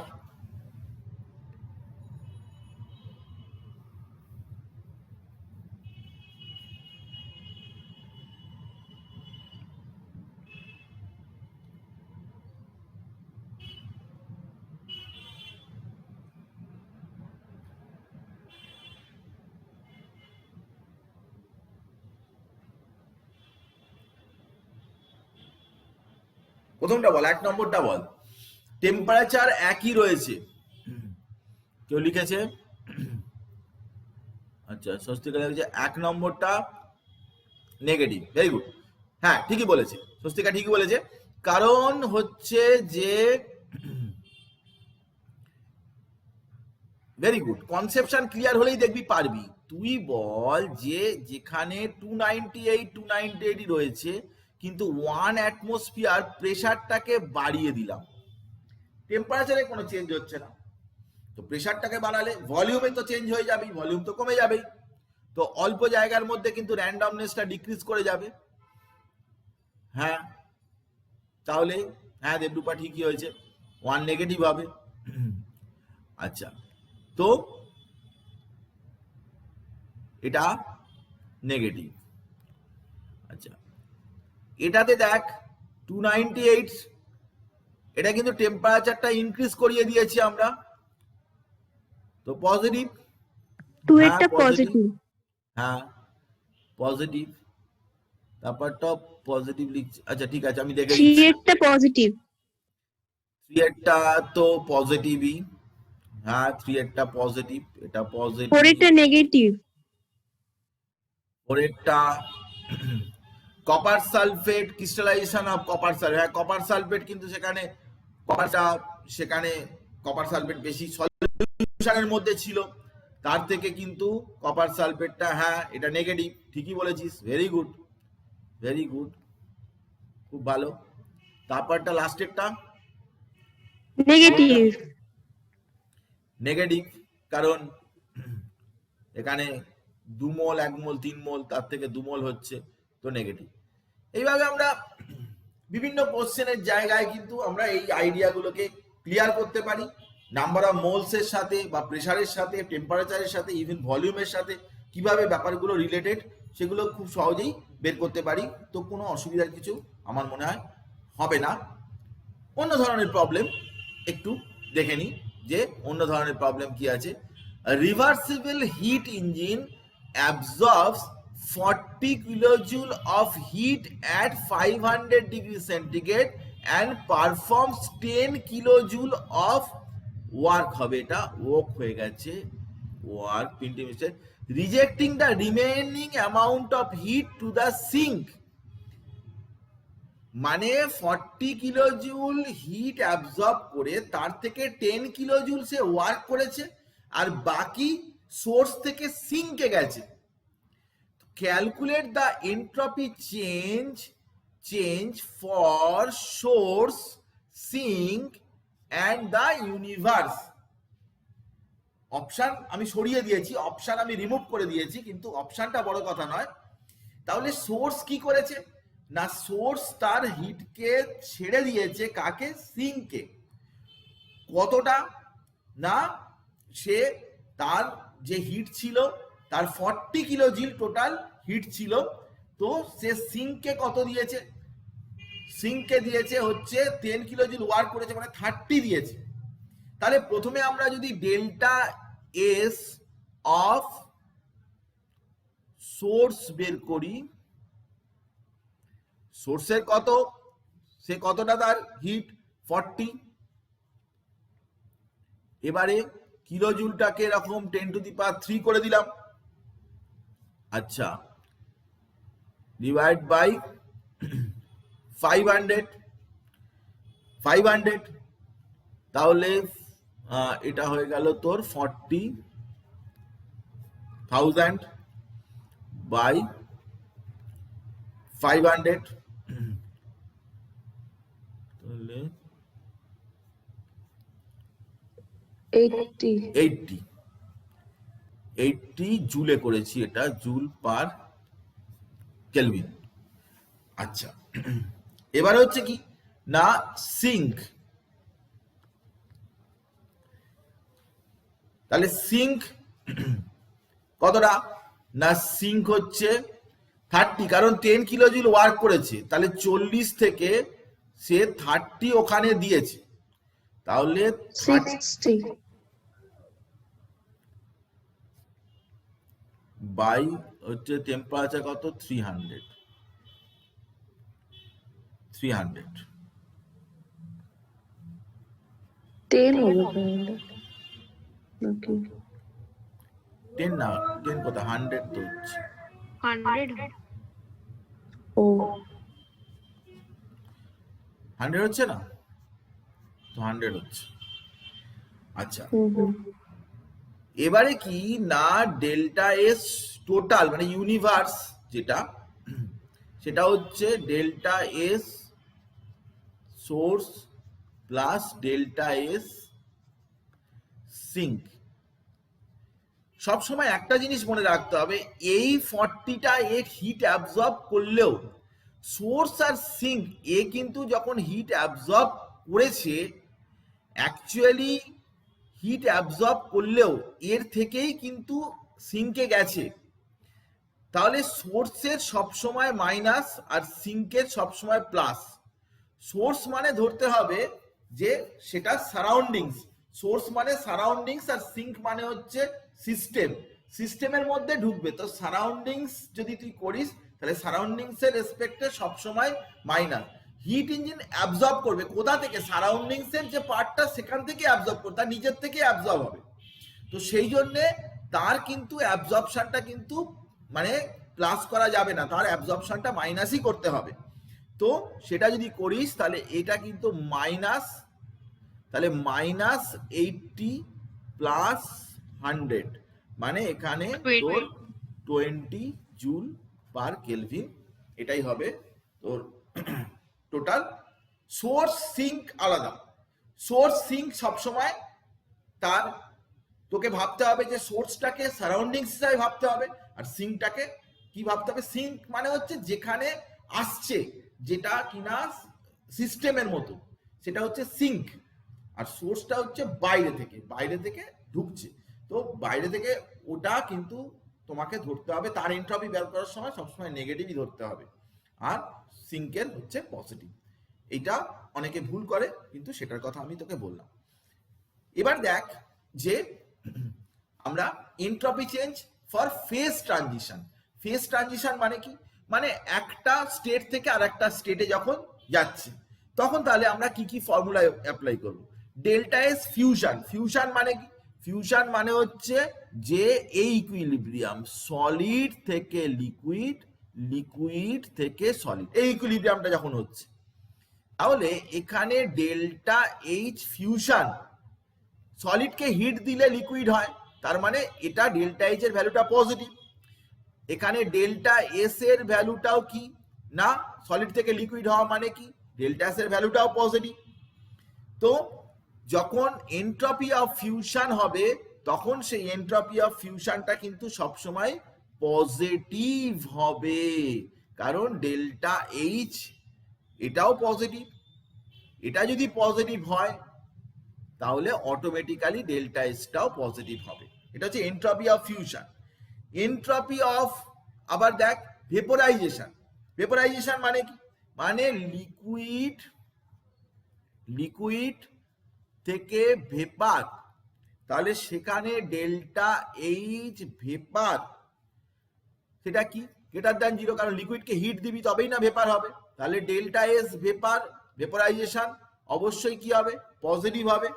তাহলে তাহলে তোর delta S fusion by delta by TB boiling temperature, TB মানে হচ্ছে বয়েলিং টেম্পারেচার, বয়েলিং টেম্পারেচার। আবার দেখ ডেল্টা এস সাবলিমেশন, সাবলিমেশন সেখানে সলিড থেকে গ্যাস, সলিড থেকে গ্যাস, গ্যাস থেকে সলিড, তো delta H sub greater than 0, তাহলে ডেল্টা এস সাবলিমেশন এটাও গ্রেটার দ্যান 0। তো একটা জিনিস মনে রাখবি, তাহলে আমরা একটা জিনিস বুঝলাম যে delta S sub equals to কি না delta S fusion plus delta S vaporisation.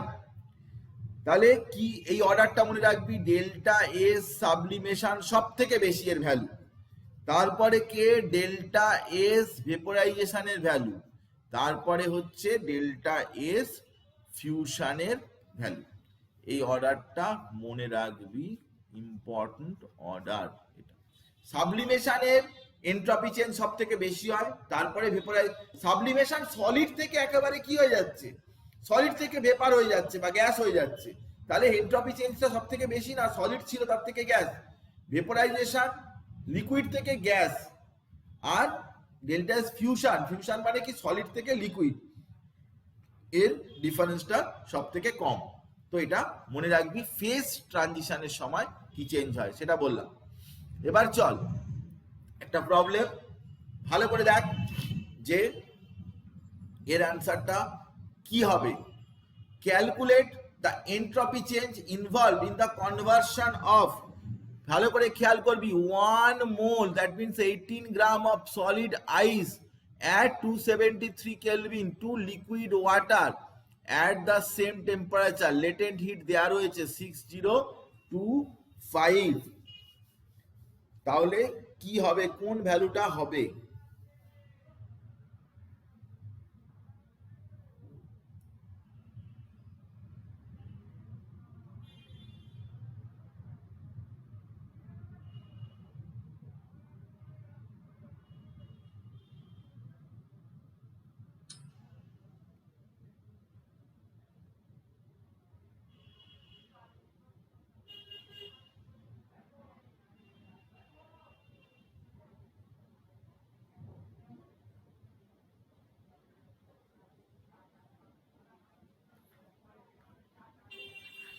আচ্ছা আমি একটু হেল্প করছি, ডেল্টা এস ফিউশন এখানে বের করতে হবে, সলিড আইস টু লিকুইড ওয়াটার, সলিড আইস থেকে লিকুইড ওয়াটার। তো ডেল্টা এস ফিউশন কি হবে না, আমাদের ফর্মুলায় ডেল্টা এইচ ফিউশন বাই কি, খুব সোজা টিএফ, একেবারে কঠিন ব্যাপার না, ডেল্টা এইচ ফিউশন। তাহলে delta H fusion, latent heat, এই যে ল্যাটেন্ট হিট যেটা, সেটাই তো ফিউশন টেম্পারেচার, সেটাই তো ল্যাটেন্ট হিট। তাহলে 6025 divide by fusion temperature 0 degree মানে 273 কেলভিন, 273 কেলভিন, এটা জুল পার কেলভিন। এটা 1 মোলের জন্য বলেছে, তো এটাই তো 1 মোলের জন্যই বেরোয় পার মোল। আমরা তো এন্ট্রপিটা 1 মোলের জন্যই বের করি সব সময়, তো আর 1 মোলের জন্য আলাদা করে কিছু করার দরকার নেই। তো এটা করলেই যা হবে।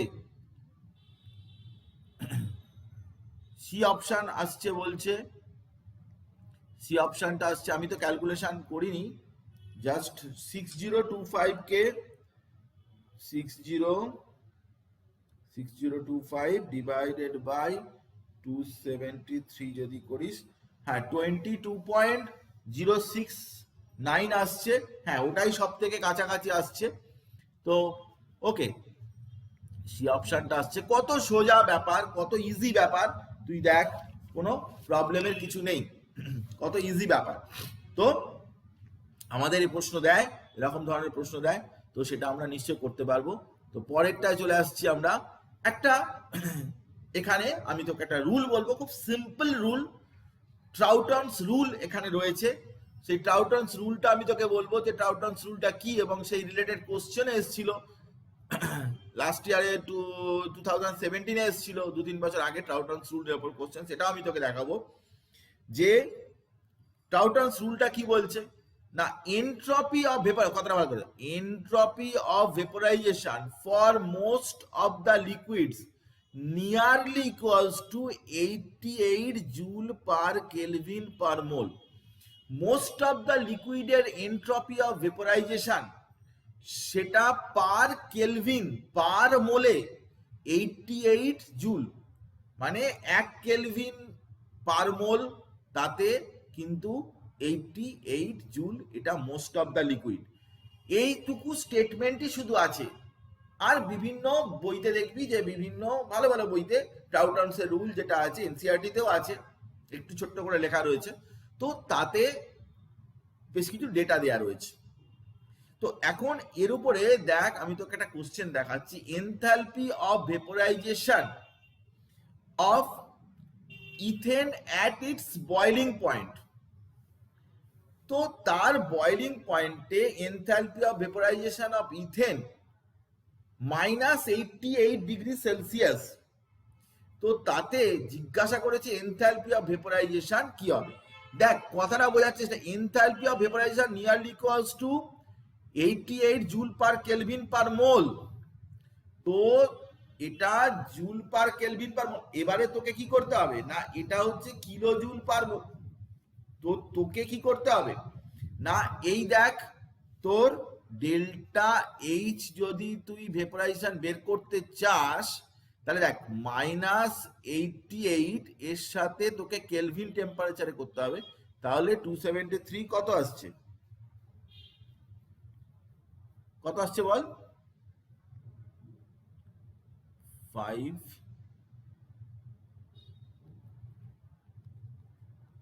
273 185 sir. 185 তাহলে পার কেলভিনে কিন্তু 88, পার কেলভিনে কিন্তু 88, তাহলে তোকে কিন্তু এই টেম্পারেচারে মানে 185 কেলভিনে অ্যাট বয়লিং পয়েন্ট, ওই কেলভিনে কত তোকে যদি বের করতে হয়, একে তাহলে 88 দিয়ে মাল্টিপ্লাই করতে হবে।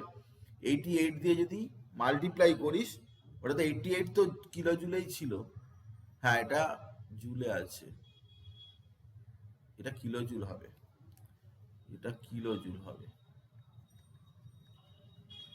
Kilo joule per kelvin per mole, এটা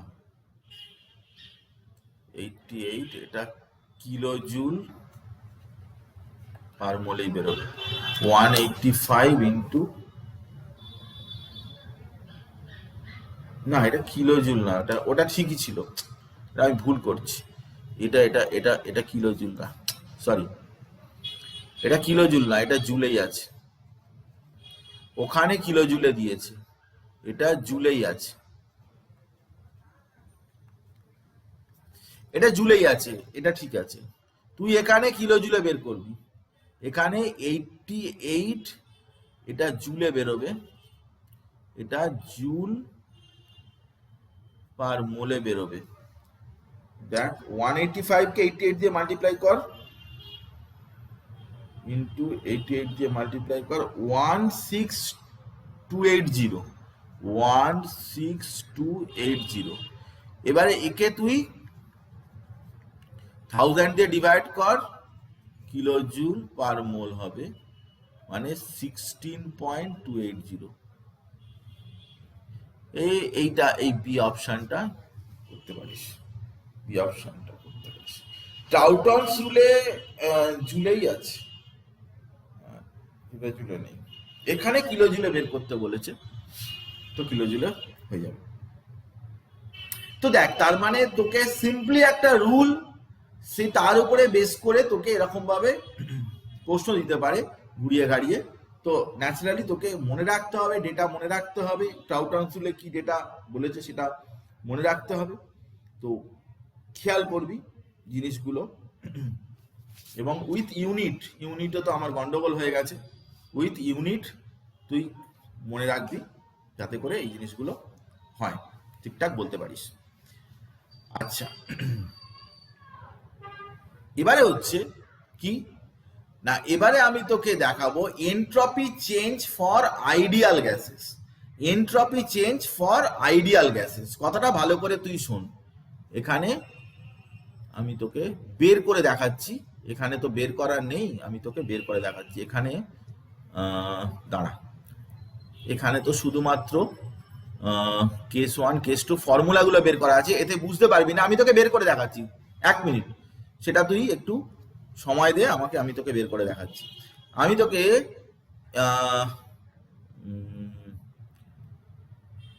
আচ্ছা, এনট্রপি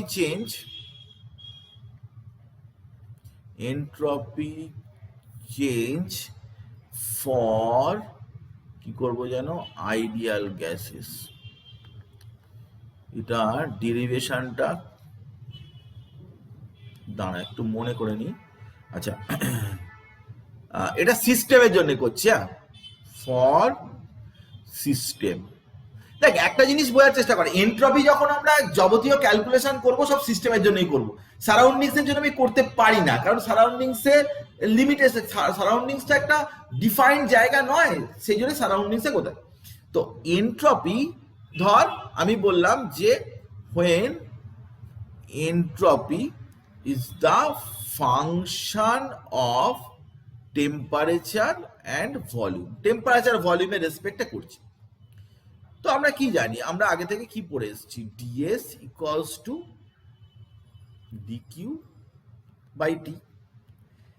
তাহলে তুই লিখতে পারিস ds ইকুয়ালস টু, দাঁড়া, dq, আচ্ছা ফার্স্ট ল অফ থার্মোডাইনামিক্স এ দিয়ে রেখেছিস, dq equals to de plus pdv by তুই t লিখে দিবি, সিম্পল ব্যাপার।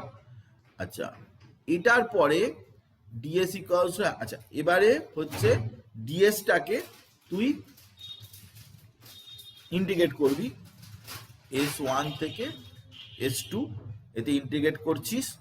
আচ্ছা, হিট ক্যাপাসিটির কথা মনে আছে, d ইকুয়ালস টু কি, n cv dt by t, সেটাকেও তাহলে ইন্টিগ্রেট করে দে t1 থেকে t2 রেসপেক্টে, কারণ ফাংশন অফ টেম্পারেচার আর ভলিউম বলেছে, আর প্লাস তোর pdv বাই t, একেও তুই v1 থেকে v2 এতে করে দিবি। তাহলে এটা হয়ে গেল তোর ডেল্টা এস। তাহলে এটাকে যদি তুই করিস, তাহলে লগে যদি করিস, তাহলে 2.303 NCV তো বসে গেল, NCV log T2 by T1, আর এটা হয়ে যাবে 2.303 NR, PV equals to NRT, ওই NR আর T নিচে NR লগ, এটা চলে আসবে তোর V2 বাই V1। দেখ মজাটা দেখ, তুই এটা বের করলি, এবারে যদি তোর প্রসেসটা যদি আইসোথার্মাল হয়, দেখ কিরকম ব্যাপার, আইসোথার্মাল,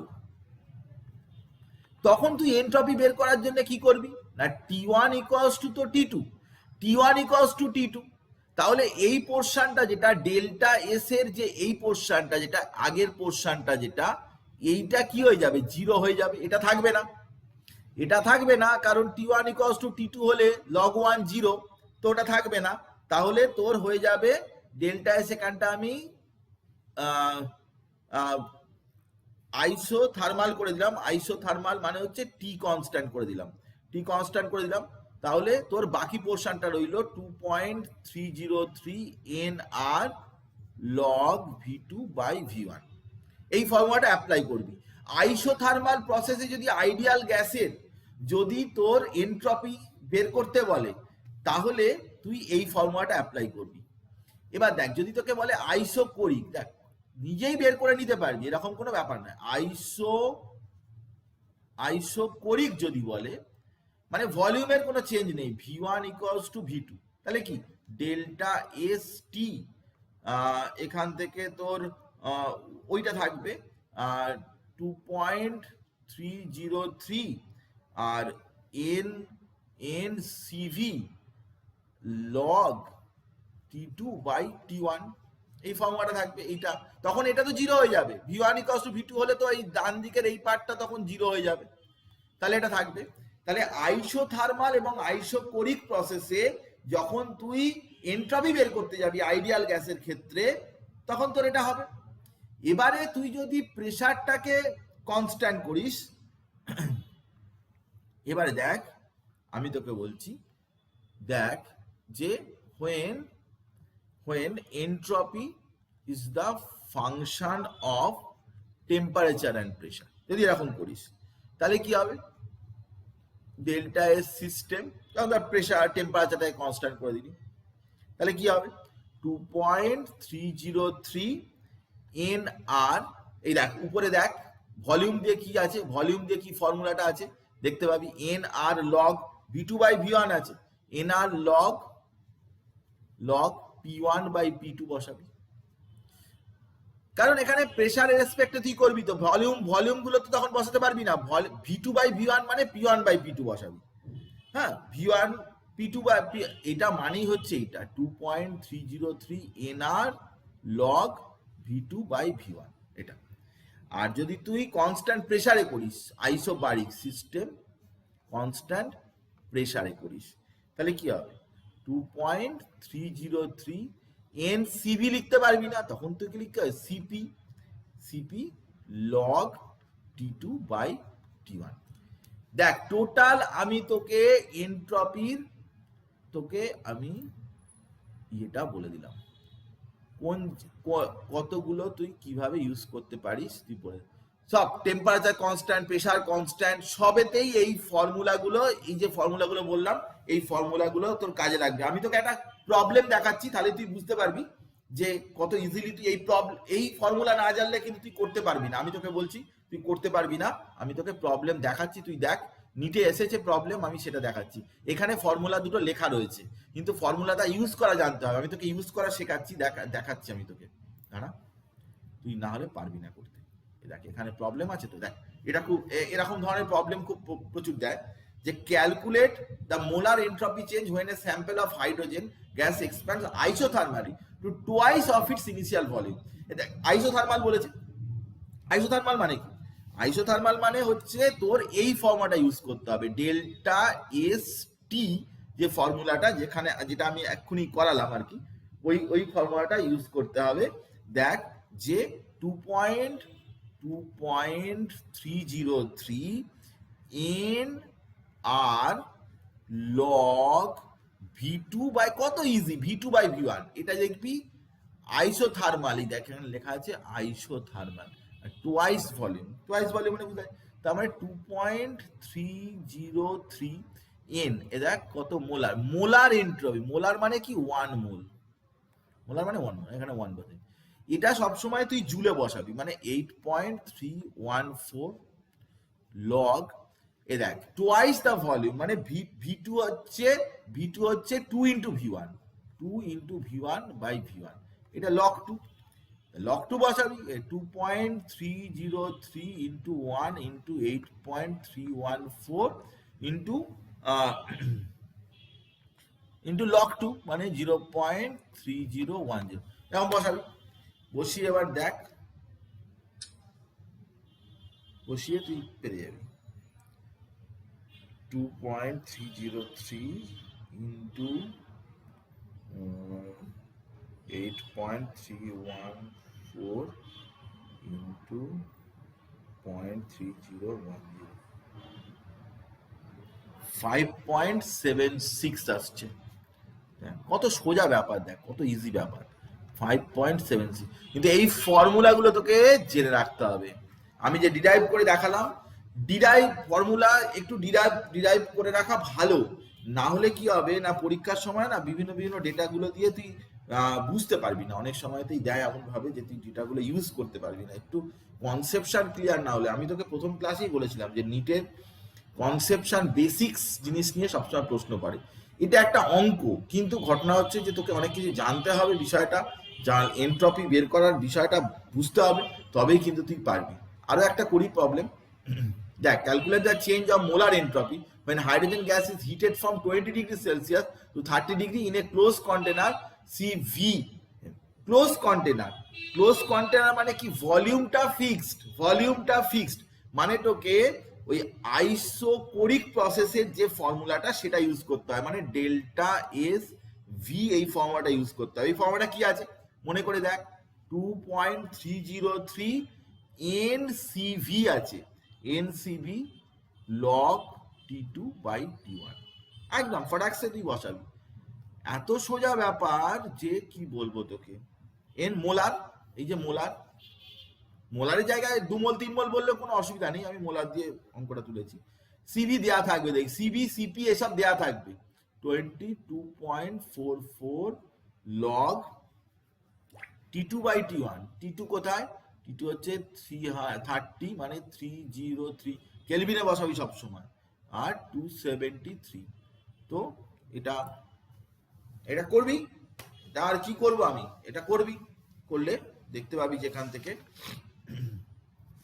অতি সহজে তুই এটা বের করতে পারবি। তো অনেক কিছুই বললাম স্যার ওখানে হ্যাঁ বল 20 ডিগ্রি সেন্টিগ্রেড ছিল, ওটা কি, ওটা তো ও আচ্ছা 293। আচ্ছা 293 হবে, সরি 293 হবে। একটু ভুল হয়ে যাবে, এত বকর করে যাই না এতক্ষণ ধরে, একটু ভুল হয়ে যায়, একটু মাঝে মাঝে লক্ষ্য রাখিস, আমি অনেক সময় অনেক কিছু ভুলভাল বলি আর কি। তো এটা হিসাব করবি, হিসাব করলে তার মানে দেখ এন্ট্রপিটা কিন্তু অনেকটাই, এন্ট্রপিটা কিন্তু তুই যদি ভালো করে পড়িস তাহলে অনেকটাই কিন্তু সেখানে তুই ইউজ করতে পারবি, অনেকগুলো ব্যাপার আছে এখানে ইউজ করতে পারবি। আমরা এন্ট্রপির বিষয়টা আমি বললাম, এরপরে আর একটা জিনিসই বাকি রয়েছে, সেটা হচ্ছে গিবস ফ্রি এনার্জি কনসেপ্ট। তো সেটা পড়ালেই আমাদের হয়ে যাবে, এতখানি চাপ আমি দিতে চাইছি না, মানে চাপ হয়ে যায় আর কি, অতিরিক্ত হয়ে যায়। তো থার্মোডাইনামিক্স এন্ট্রপির কনসেপ্টটা একটু ক্লিয়ার যদি হয়ে থাকে তাহলে আমি খুশি হব, যে এন্ট্রপি, তার ফর্মুলা, এন্ট্রপির কনসেপ্ট, রিভার্সিবল ইরিভার্সিবল, অনেক কিছু আজকে আমি তোকে বলেছি, শুধু এন্ট্রপি নিয়ে আমি বলে গেছি। তুই যদি পরপর দেখিস তাহলে দেখবি, আমি তোকে ভিডিও পাঠিয়ে দেবো, অসুবিধার কিছু নেই, আমরা ভিডিও পোস্ট করে দেবো।